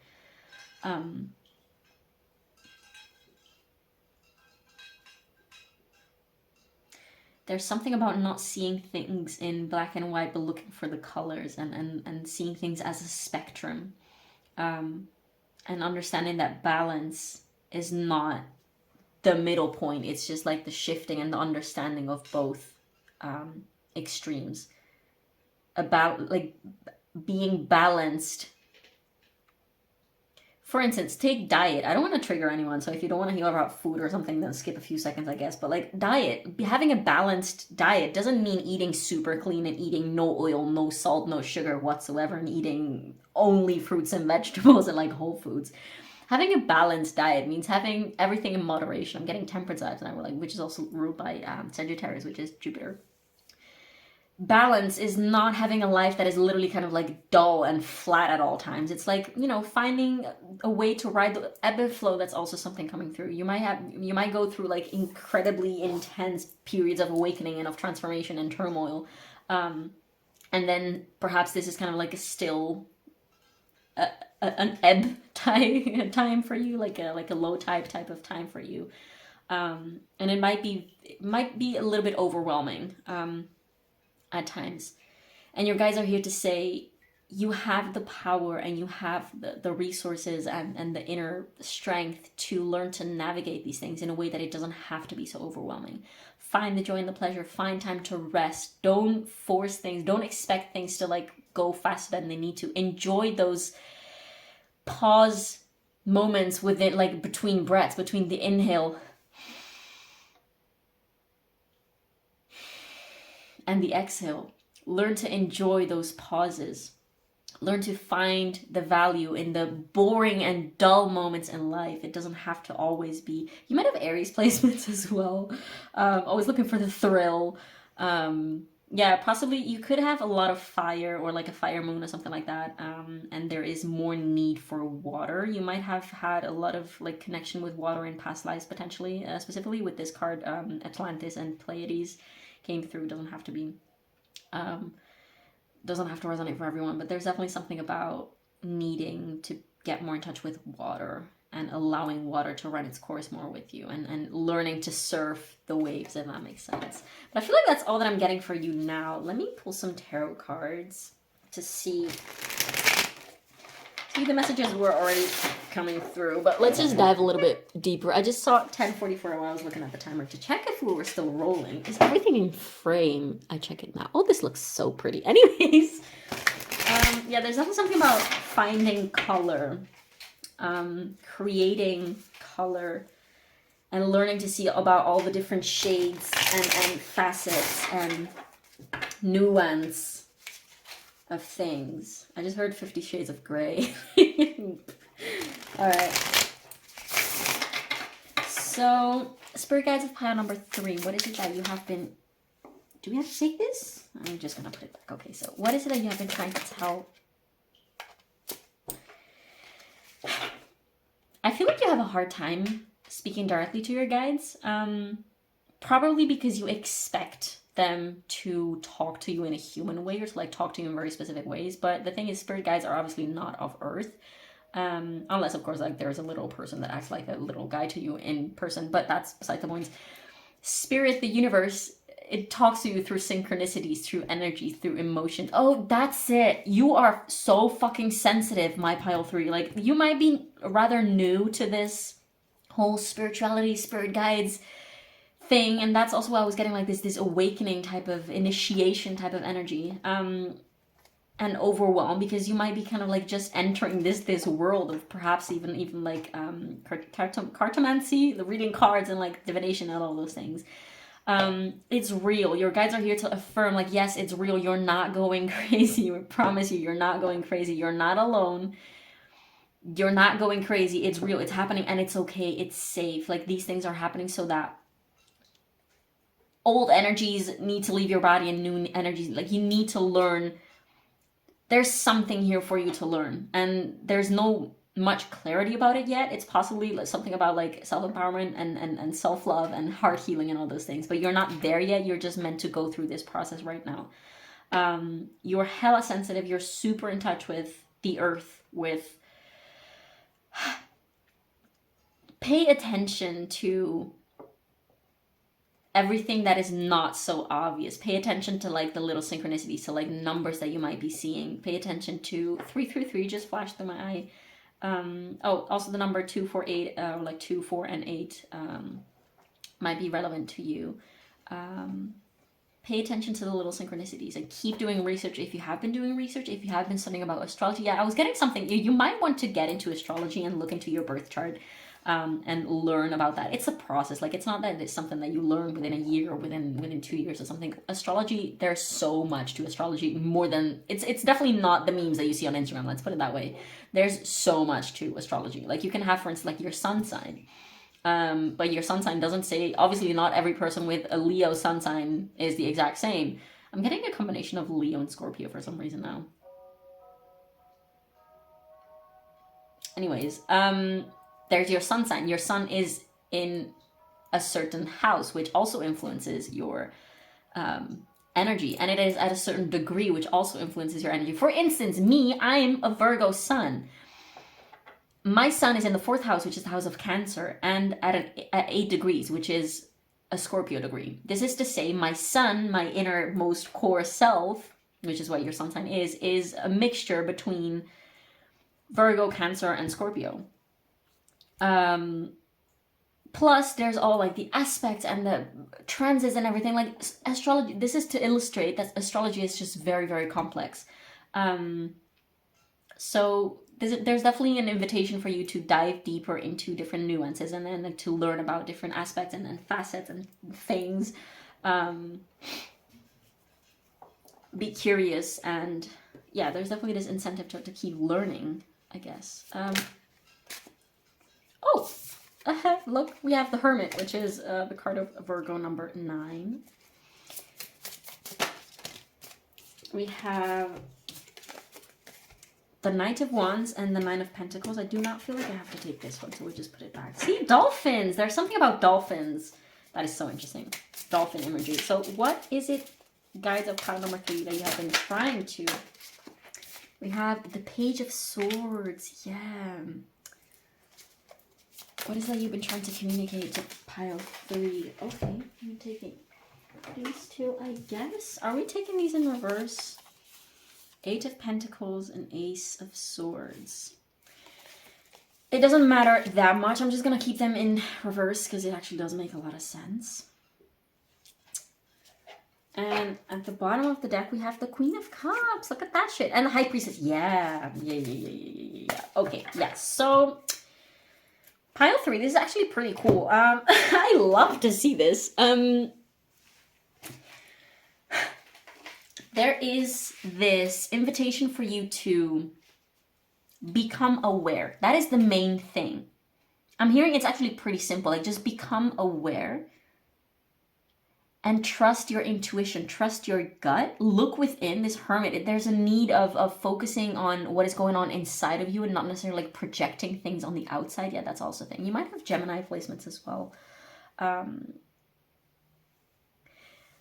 I keep getting this young kind of like learning, like this feeling of like you're just getting started with getting to know yourself and getting in touch with yourself. You're in for a ride, let's put it that way. There's definitely, your guides are definitely saying like there's a lot that you're going to have to go through and that you're going to grow through. And it's not a bad thing. It doesn't have to be super hard or super bad. It's not. It's an awesome process to be in. I feel like definitely you're on a process to get more in touch with your water energy, with this Queen of Cups coming through, like the dolphins and then all this water energy that was getting ready. You probably might be someone who is a lot priding yourself. That's it. You're priding yourself a lot as someone who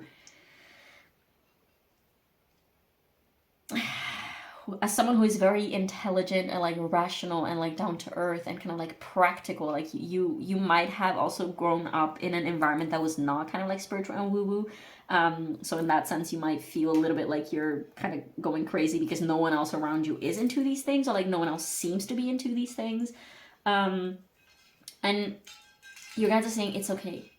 It's okay. It's part of the process. Literally, this discomfort that you're living through, it's part of the process. It's teaching you something.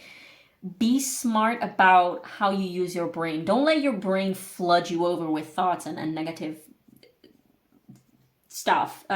Be aware of the fact that you have confusion and be aware of the fact that it doesn't have to be that complex. Easier said than done. I feel you getting frustrated. Not necessarily right now, but just in general, there might be a lot of frustration inside of you. And honestly, I just want to give you a hug and tell you that it's going to be fine, that it's going to be okay. Because it will. And this is not to say that it's not hard, because life is hard, my dudes. My dudes of pile 3 and of any other pile, life is hard. It is. But at the same time, it's so beautiful. It's so beautiful and it's so simple and so... There's so much beauty around you, pile 3, and you just need to have some sort of type of like shift of perspective, like look inside and look outside at the same time in different ways that you've been used to, and kind of like the things that are happening around you and inside of you. They're initiating you to learn how to... Yeah, Rosology was calling solar eclipses like eclipses as new beginnings on steroids. That's what she said in one of the last videos that I watched of hers. She's amazing. If you don't know her, you probably... Well, you will find her if you're meant to. But yeah, there's definitely something about... what is this card? What is this card? I want to see what this card is. 10 of Pentacles. Okay, that is interesting. I was seeing the Fool card in my head. Which, I mean... For the time in which I'm filming this, which is Aries season, it's the beginning of spring, Pluto moving into a new sign. There's definitely been a lot of messages, just like in this reading and in readings in general, a lot of energy about like new beginnings and new things and new energies coming in, and like this full energy of like things like out with the old and in with the new. Be curious. Don't get too distracted. Don't get too many things on your plate. That's also one of the things. If you have been struggling with procrastination, get like if you have Virgo placements, I'm getting Virgo Mars specifically. It doesn't have to be. Also look into your South Node and North Node. That's just something that came through. Nothing specifically getting through to me right now in terms of those placements, but you might want to get into like just get a little bit more acquainted with those placements in your chart. I feel like you're making things way more complicated. That's what your guides want to say to you. You're making things way more complicated for yourself than they need to be, and you're making things way harder for yourself than they need to be. It's hard to find balance. Yes, it's only hard to find balance when you're imbalanced. It's so silly, but it's true. The darkness only wins you over when you're in the darkness. When you're not in the darkness, it's easy to embrace it and to be like, okay, yeah, I see now the purpose that it has to serve me. The cleansing process itself, it's hard, it's painful, it's sensitive, it's vulnerable, it makes you feel like you're weak and kind of like crashing apart and like you're disintegrating and dissolving. And once you've gone through it, once you've gone through the other side of this purging, this cleansing, once you have thrown up the hairball, it's like, oh nice, this feels pretty good. I'm grateful for this experience because I can see very clearly why it was needed and what it was for. Like I can see now. I hear that song that says, I can see clearly now, something has gone. What does it say? The rain has gone, the fog is gone. I don't fucking know what it says. Anyways, if you don't have clarity right now, and if you're confused, that's okay. You will, in due time, have the answers that you have been looking for, pile 3. This is a promise. This is literally like, this is such a clear message for you that, and if you can just tune into that and just hold on to that, and trust that you're taken care of, trust that you're guided, and every time that, like, all the readings that are meant for you, they will reach you. All the messages that are meant for you, they will reach you at the right time, whenever you're ready. You know when they say, like, whenever the student is ready, the teacher appears. There's definitely this invitation of getting more in touch with earth, with nature, with the elements, with your guides, with spirit, with the universe, with yourself. That is literally it. That's the same thing. Being in touch with the universe and being in touch with yourself is the same thing. As within, so without. As within, so without, like everything that is on the outside of you. Yeah, I was getting this card reminds me of another card in another Kim Kranz deck, which is the Archetypes deck, which is the mirroring card. I'm not sure if it had the literal same shape, but that's something that is coming through. Just be aware that everything that is on the outside of you is also showing, like, it exists on the inside of you too. You literally have fire inside of you. You literally have earth inside of you. You literally have water inside of you. You literally have air inside of you. Well, literally. You obviously don't literally have fire inside of you. You do literally have air and water inside of you. But there is... These are things that you have to, like, understand and learn for yourself. This is not wisdom that can be imparted. This is wisdom that you're meant to, like, acquire through experience. everything that you're going through, it's meant to show you something. So open your eyes and I want to say close your eyes and open your third eye and truly take things in. And I'm not getting much more specific things, truthfully, because that's the whole point, because this is where you're at right now and you just have to kind of like get centered within yourself and get connected to yourself and to the universe and to everything that is around you and inside of you. I want to start with spirit animals to see if I don't know, I just want to start with spirit animals. Not everything has to have a rational reason. Sometimes you just need to follow your intuition. Oh, and I feel called to just show you this card again. Inner Earth. Inner Earth, there you go. This card is all about like ancient civilizations. There's something about ancient civilizations. You probably have been interested in like Atlantis, like potentially Egypt. I'm not getting super strongly Egypt, although I was getting it with other piles. The Incas and the Mayas and all that fun stuff. I just heard Sirius, not as in like why so serious, but Sirius, oh god, it's a star. Yeah, it's a star, allegedly also like a starseed place. Anyways, this is all about Earth within the Earth, like this paradise place within the Earth. So again, as within, so without. You'll survive this. New solutions and beginnings. I feel like that I shouldn't make it too hard either, because yes. Okay, so for pile 3, what spirit animals are relevant at this time, please? Oh, there you go. So we have the Raven with Shaman. You are the creator and magician. Yeah, that Gemini energy. Use your gifts for good. There is power in your wisdom and words. Connect with the elemental spirits. Connect with the elemental spirits. There you fucking go. And glide through the void. Claim your place as keeper of the mysteries. Yeah, there's something about... You have some knowledge that is craving to come out, pile 3.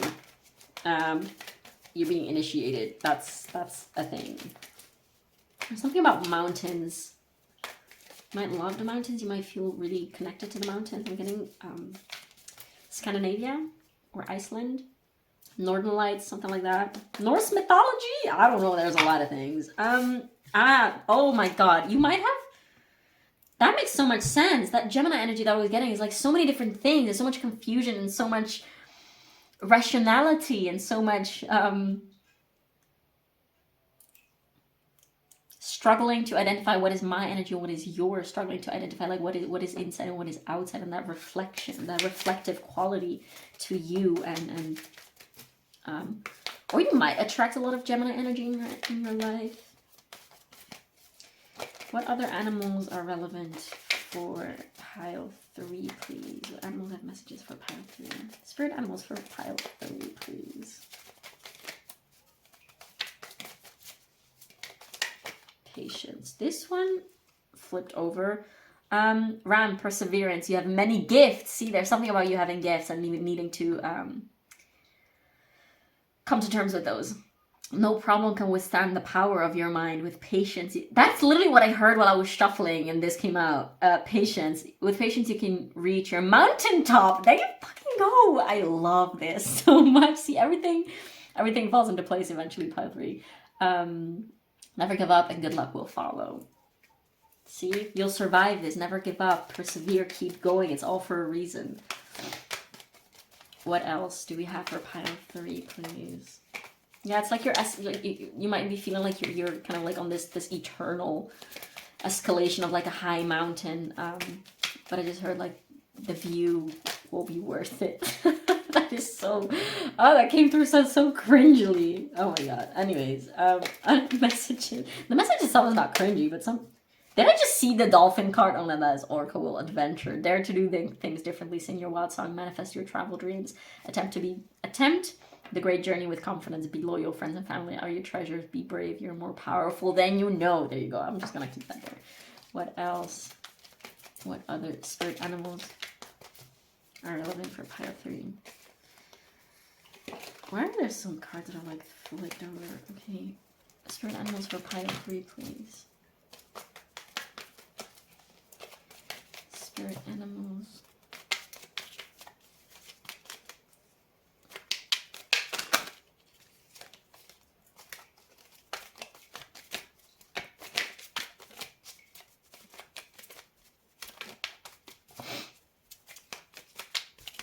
That's taking a while.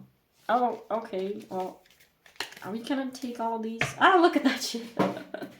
Alright, so I guess we're just gonna take all these. We have butterfly with rebirth. You can reinvent yourself, open to the rewards of change. You have brilliance to share with the world. Love every part of your journey. There you go. Yeah, just realize that this is a journey and that you're in the middle of the journey. So you cannot see the ending point yet. You cannot see what is behind that mountain. But you are on your way. And that is something that is very important to just like drop into right now. Grizzly bear with power. I am indestructible. I honor my intuition and go where it leads. Love and gentleness are my real strength. I never give up. I will succeed. Squirrel, always prepared. You are the expert of hard work and hard play. There you go. Balance between play, because the dolphins are all about play. You're the expert of hard work and hard play. Your cheerful and fun disposition is a blessing to everyone. Don't let life's distractions take you off course. Make a plan for the future and life will give you all you need. You might have air rising. Doesn't have to be, but that's just something I can do. Or you just might have the ADHD. That's also very possible. Anyways, yeah, neurospicy is very likely for this. What do we have in pile 3? We have spells and rituals, bring magic and self-care together. Yeah, just enjoy, have fun, experiment. Movement, inspiration is drawn to motion, specifically dancing I was getting, although like there's a yoga thing depicted there. Sekhmet, courage, truth, shadow work. Yeah, shadow work. And here more Leo energy coming through. That is way too many cards. I'm not going to take all those. I'm just going to take the one that just dropped here on the table, which is this one. Sun, find a balance. Love to see that.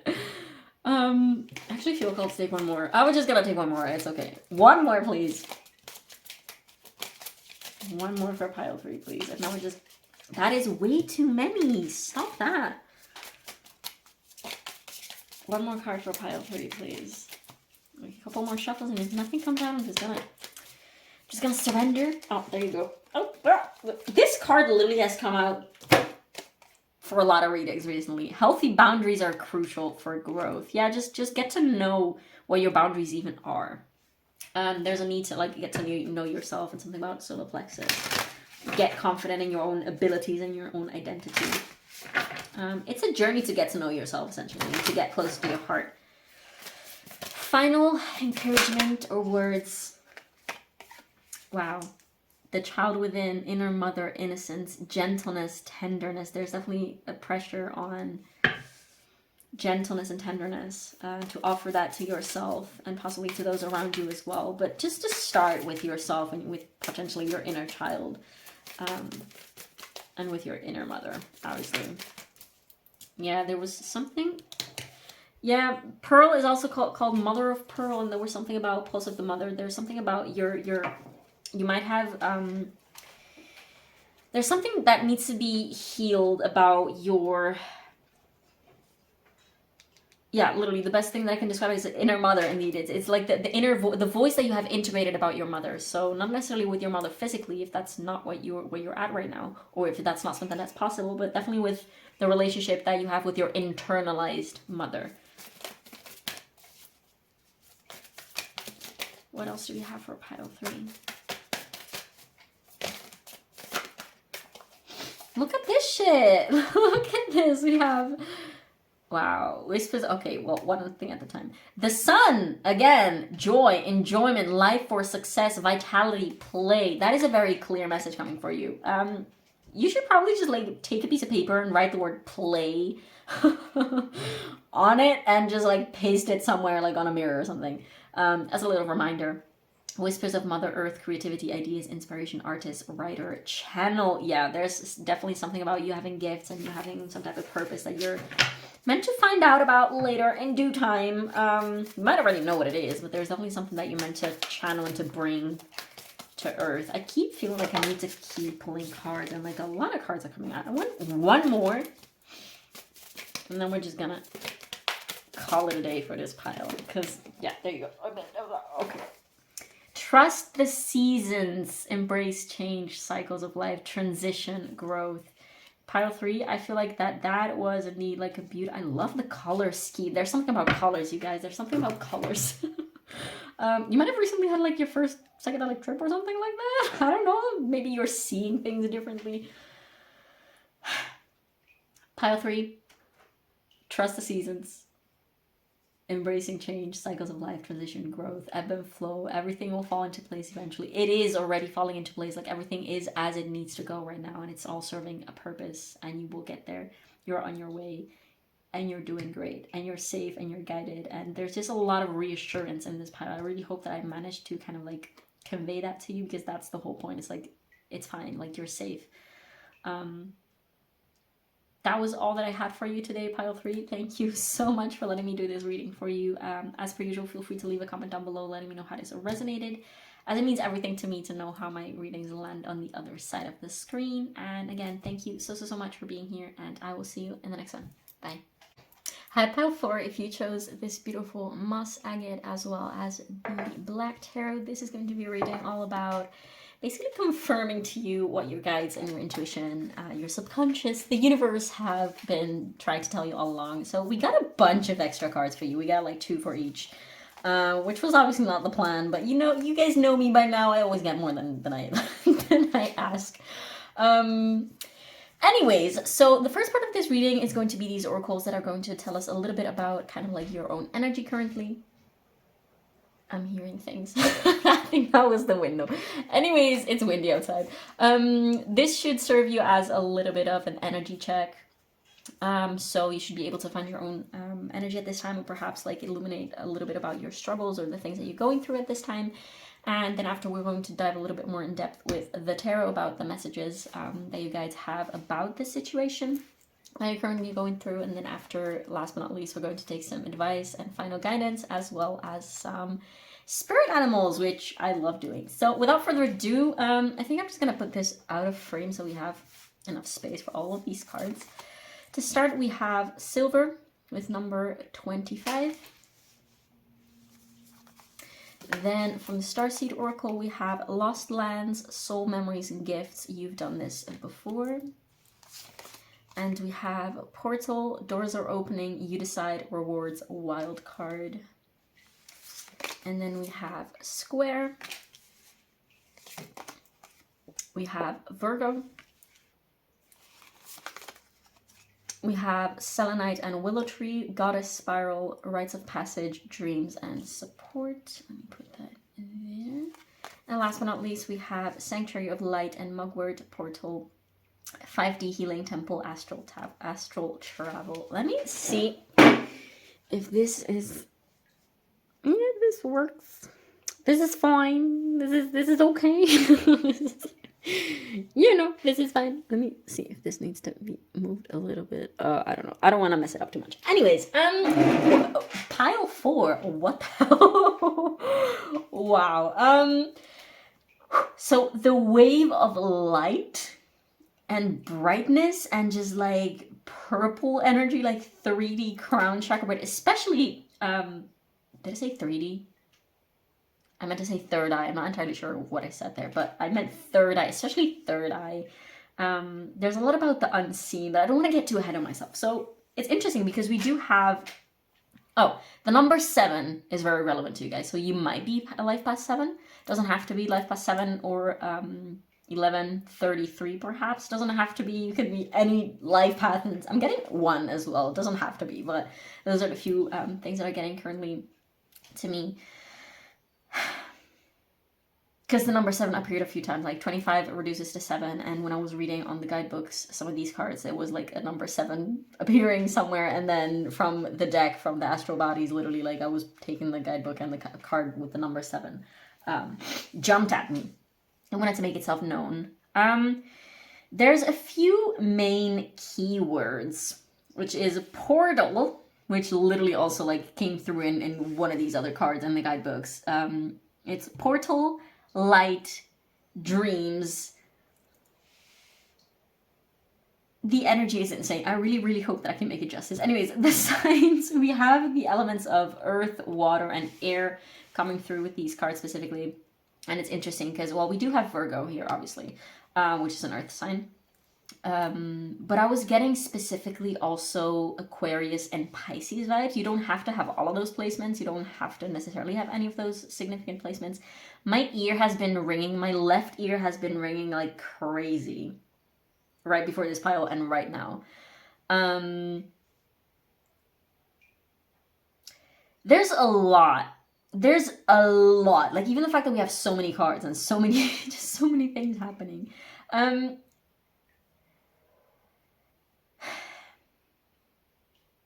feel like what your guides have been trying to tell you is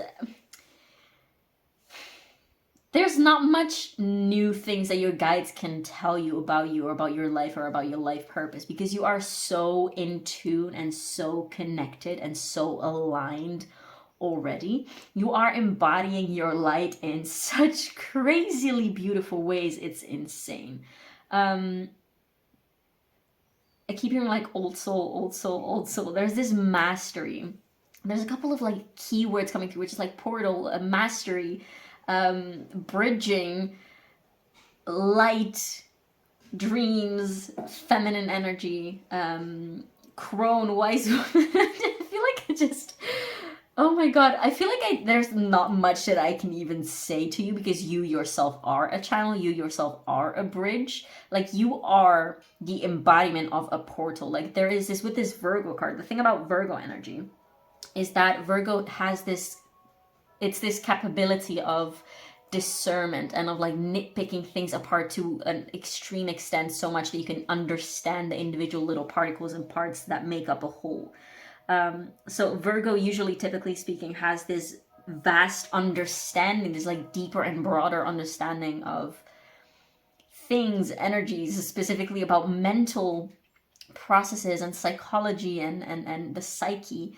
There's definitely something about you being able to regulate your nervous system in ways that are pretty remarkable. There is something also very specific about meditation and you being able to control your brain, or you to kind of having learned how to master your brain to like extreme extents. And you're definitely here to teach something to people.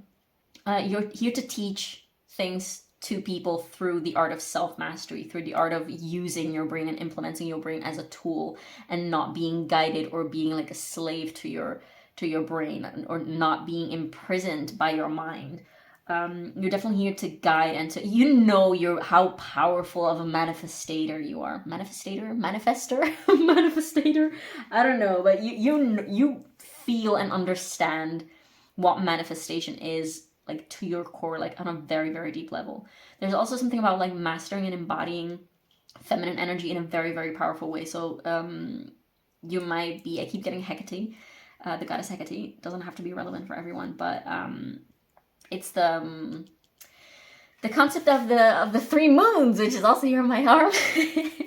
Just wanted to show that, but which is like the maiden, the mother, and the crone. So it's like the three main feminine archetypes, the three stages in feminine energy. You don't have to be a woman to resonate with this energy, but definitely I feel like for a lot of you, there is something about womanhood and about redefining what womanhood is to you, and like an understanding, having a very clear vision. And there's so much clarity to you, pile 4. I feel like this is just insane. There's so much focus and clarity and alignment, and like you're right on the right path, and you know exactly where you're going, you know exactly kind of like the steps that are needed right in front of you to take. You know what your purpose is, like you know what you're here to do. And probably you have, this is not new energy, like this is something, this is definitely, if you resonate with this pile, this is, you have been on this path of self-discovery and of this path of self-mastery, I want to say, and of getting in touch with yourself for quite a long time, or at least you have had quite some significant breakthroughs, I want to say, and like revelations and like understandings. I keep getting the word understanding. You might have, either like one of the duality signs as a rising, so like Gemini, Libra, Cancer, or Pisces as a rising sign, because there's something about like mirroring with this silver card, which is also ruled by the moon. Silver is the element of the moon, the metal of the moon. And there's something about like reflecting this. Well, the moon is probably very important. That's also always getting high priestess vibes, which is ruled by Pisces. Or you might be like in your 12th year perfection year, and I feel like you are able, with this square card also coming through, you are able to alchemize the darkness that is thrown at you, or that you're confronted with, into light quite easily. There's something about you being able to, like, having this magician manipulator type of quality, but it's not a bad thing. It's not like you're manipulating things. I mean, it can go both ways, obviously. But there's definitely this capability of yours to alchemize and transform and like take a challenge and use it in your favor. Like, you've done this so often, like both in this lifetime and before. Like, you know how to take darkness and hard, tough situations and transform them for the better. Like, you know that challenges that are thrown at you are given to you. It's almost like a gift. Like, you see trouble and challenges and like fights with people perhaps, and like disruption and tower moments, you see them as gifts and as blessings. Like, you are able to stay so centered and grounded and clear through turmoil. It's insane. It's so fucking awesome. Wow. I love this. I'm honored that I get to even read energies like these, because I'm like, damn, like I'm attracting these energies to my channel. Like, wow. Say hi in the comments if you're pile 4, please, because I would love to be friends with you. Like, we have things to talk about, girl. This is awesome. Jesus. Okay. Yeah, number 33 makes a lot of sense. Christ consciousness might be something that you're dabbling in, that you're familiar with.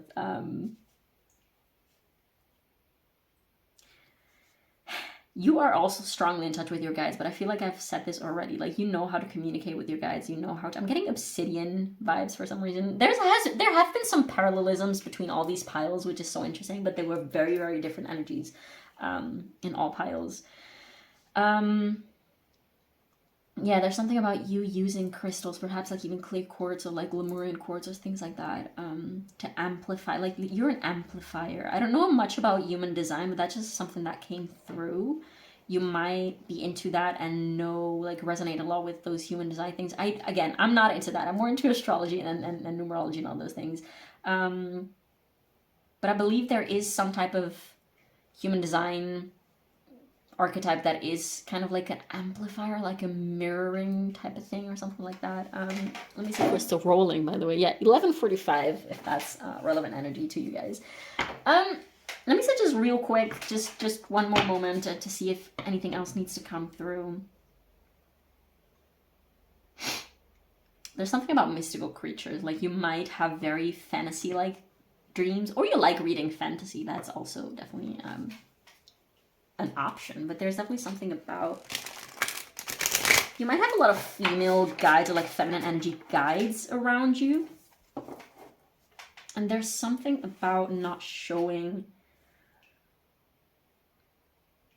because there's 4 feminine bodies showing up in these cards, but I'm not seeing a face, and the only face that is coming through here has their eyes closed. It's like seeing beyond what people, humanly speaking, would see. It's like seeing beyond. You might see auras. You might definitely be clairvoyant or see. You might be a seer, definitely.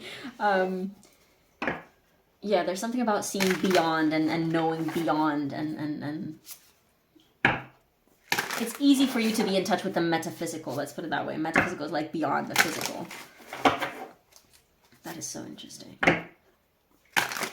And your third eye is like probably your strongest asset, I want to say.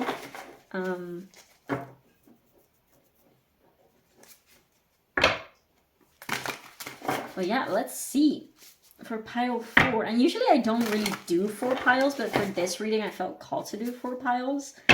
And I was even wondering, like, should I just leave the 4th pile out? And I'm glad I didn't, because I'm like, holy crackers. Like, I'm glad I get to do this. I see a lot of like holographic colors. This is very... This is very, this background, these lights flowing, this is definitely very, and it makes sense. It's very on brand with your energy. Yeah. You might be like resonate with the night, and you might be like a night owl. You might be very in tune with your, well, I mean, with dreams. That makes a lot of sense because they happen mostly at night. But there's something about nighttime being very healing and very clarifying and purifying to you. Like you might just love basking in the peace of the night. I just saw an owl in my eyes mind. My mind's eye. My eyes mind. Okay, so this is the Black Tarot. Let's see, for Pile 4. Pile 4's guides. What is it that you need Pile 4 to know? What is it that Pile 4 needs to hear at this time, please? What is it that you've been trying to tell? Again, I feel like there's not much that I can tell you because you know already so much. It's like your guides are kind of like having this energy of like, I'm just sitting back and chilling because Pile 4 knows exactly what they're doing here. So we have the... Oh, I'm holding the deck upside down. We have the Chariot, which is Cancer energy. We have the Page of Cups. Do I need to take all these? And we have the Knight of Wands. I'm just gonna put them here. Is it in frame? Yeah. Oh, nice. Neat. What else? What else is it? There's something about the moon phases. You might be into like moon. We have the Six of Swords. Yeah. Lavender, yeah, there's something about your nervous system. I'm not getting that you're having a lot of troubles, but maybe that's just something that is not being highlighted here because something about the nervous system is being highlighted, especially also with this Virgo energy, and the moon and the mind. You might have, yeah, it wouldn't surprise me if you're like a Mercury ruled creature with a lot of water or something like that. Water could also be, Scorpio, water, Scorpio, Cancer, Pisces. There's this need to focus a lot more and make it your priority to soothe your mind and your nervous system. So meditation is something that's coming through very strongly. Amethyst might be something that you want to get into, or like lavender essential oil, lavender incense, things like that. There's something about meditating at night, meditating or like using the moon phases in your the goddess Artemis. Oh, that makes sense. Artemis, she is also ruled by, or like she's in tune with the moon, if that makes sense. And I believe she's the goddess of hunting and attracting, I believe. I'm not entirely sure. Yeah, there's something about deities. You might be into deity work, or like you might want to like get into deity work, or use the moon phases to manifest, perhaps like creating some type of like witchy brews or like oils and things like that to aid you with that. Or these could just be confirmations of things that you're already doing, because honestly I'm not getting any very big messages for you because there's not much else. It's just like, it's kind of like you already know exactly what you're doing. You just might want to implement your time on like getting very specific about like fine-tuning the details, which is interesting because we do have this Virgo energy, which is all about the details and nitpicking and being super like fine-tuned and everything. Yeah, just have fun with your craft, essentially. Just have fun with your journey. See what you can create. Just play and see what comes through. We have the Seven of Wands and the Ace of Cups. There's something about rebirth, something about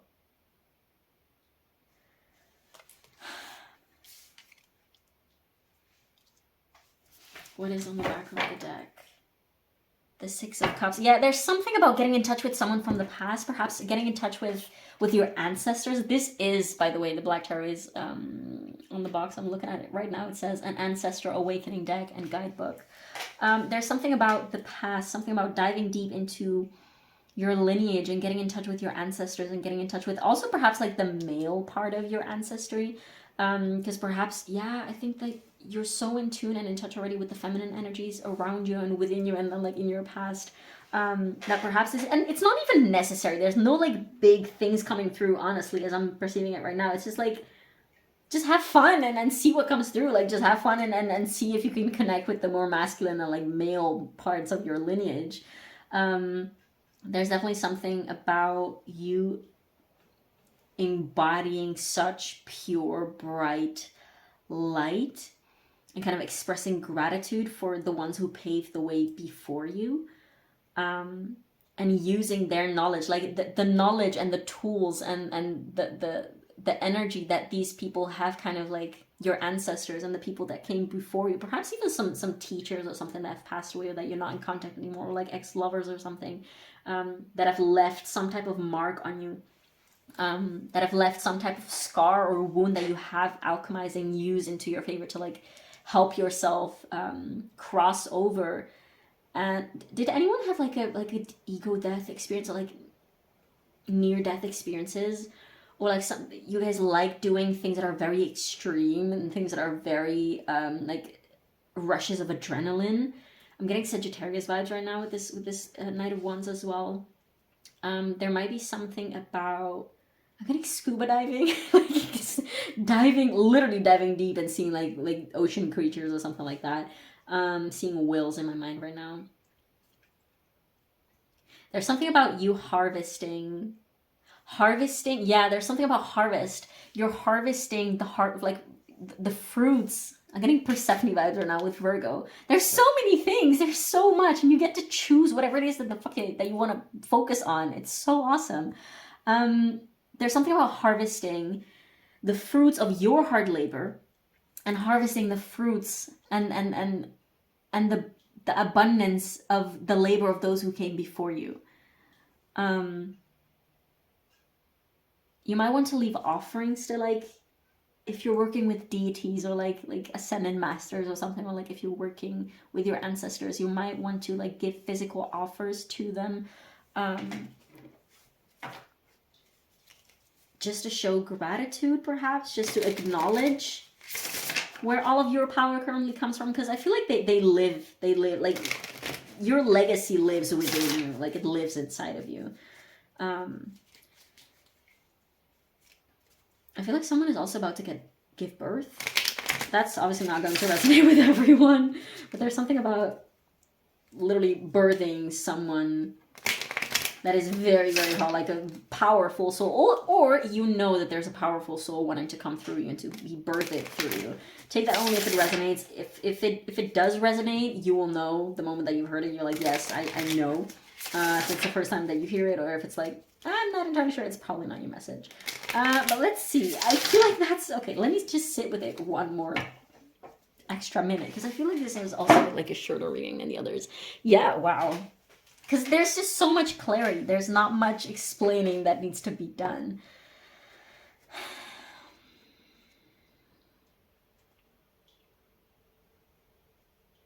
There's something about crying over water, or like crying in water, crying with water. Bathing at night, moon bathing might be something that you're into. Lilies might be relevant flowers. Yellow and white flowers might be relevant for you coming through here. Something about taking care of other people's hair, other people's, like physically offering acts of service to others, and kind of letting the actions speak, not needing to talk about your actions and your purpose and your the things that you're doing, but just do it, just show, like let the energy and the action speak. But okay, let's see. Some advice or final guidance for pile 4, please. We have crescent moon, keep moving forward, you got this. See, this is, again, something about like the moon phases, and keep going because you got this and you know that you got this. Magic wand, focus your energy on one thing. See, this is to say one thing at the time, and you are already so focused. You have this power of focusing on things, so choose wisely. Like, keep practicing the mastery of your own mind and your focus and where you put your focus. And you know, whatever you put your focus grows. But you know that. So this is just like a reminder. Yeah, dark moon, pause and rest. You deserve it. I feel like 3 is a good Oh, I feel like this one is important. No, sleep on it. I feel like I want to put that there. Oh, then below we have Celine. Bring light into someone's dark sky. I feel like that's something that is definitely something that you relate to. You might be definitely a very bright light or a huge trigger. I feel like there is definitely this darker energy to you that can really trigger people in one way or another. But you also are very aware that you're here to shed light on possibly unhealed wounds of people. This doesn't like absolve you from like responsibility of how you treat people. You're just responsible for how you are with people and how you talk to people and how you treat people, but you're not responsible for their emotions. And like you're definitely responsible for how you show up. But I feel like you know this already. Anyways, what spirit animals have some messages for? Yeah, we had this in another pile too. Raven, Did we have the word shaman somewhere else as well? Doesn't matter. You are the creator and magician. Yeah, that Mercury manifester energy. Use your gifts for good. There is power in your wisdom and words. Connect with the elemental spirits and glide through the void. Claim your place as the keeper of mysteries. Yeah, there's something about mysteries about you. For sure. For sure. What other animals are relevant for pile 4, please? Animals and messages for pile 4, please. We have the swan with grace, you who glides across the water. There's something about gliding. Yeah, it's this effortless kind of like moving through the waves and the ebb and flow of life. You who glides across the waters of my soul, bring me your wisdom and light. Help me transform into elegance and grace. Inspire me with dignity and the spirit of beauty. Very Venusian energy that always reminds me of Libra energy. You might have a Venus ruled rising. I said air risings. You might have a Libra rising potentially, or a Scorpio rising. You have Squirrel, always prepared. This also came through another pile. You're the expert of hard work and hard play. Your cheerful and fun disposition is a blessing to everyone. Don't let life distraction take you off course. Make a plan for the future, and life will give you all you need.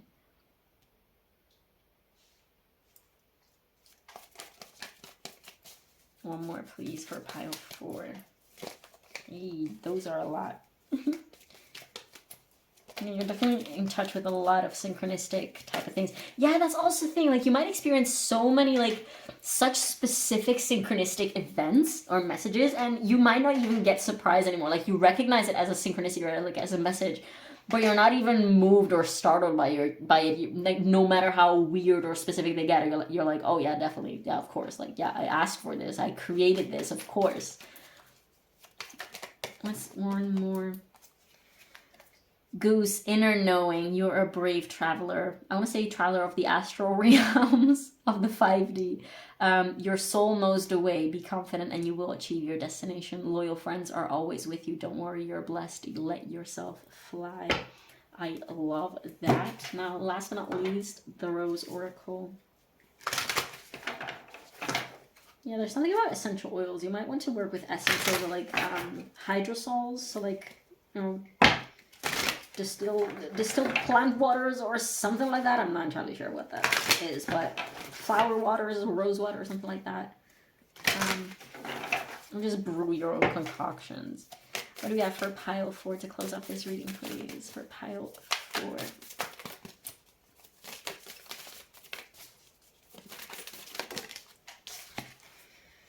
We are nature, becoming grounded, embodiment, living in connection. Yeah, this is kind of part of your purpose, I feel like. Here again, eyes closed. There's something about using your third eye and meditating and really getting in tune with your inner world.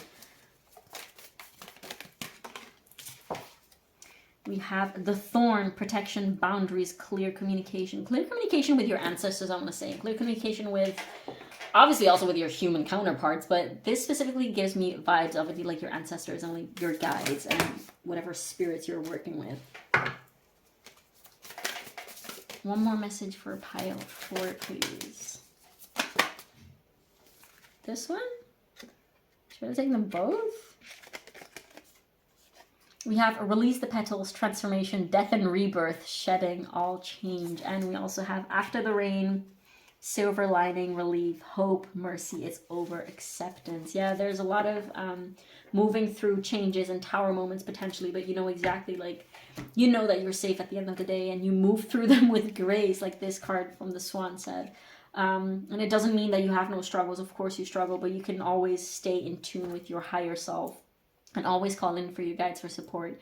And you have the tools and the resources, and if you feel like you're running out, there will always be more to come. Like, you by no means know everything that there is to know, and that is actually pretty comforting. Yeah, pile 4, I feel like this is all I have for you. Thank you so much for letting me read your cards. This was really beautiful. I really hope that it gave you some type of insight or like confirmation that you were hoping for. Definitely feel free to leave a comment down below, as I would love to hear how this resonated. As per usual, feel free to leave a like and subscribe. That really helps with the channel. And thank you so much for being here, and I will see you in the next one. Bye.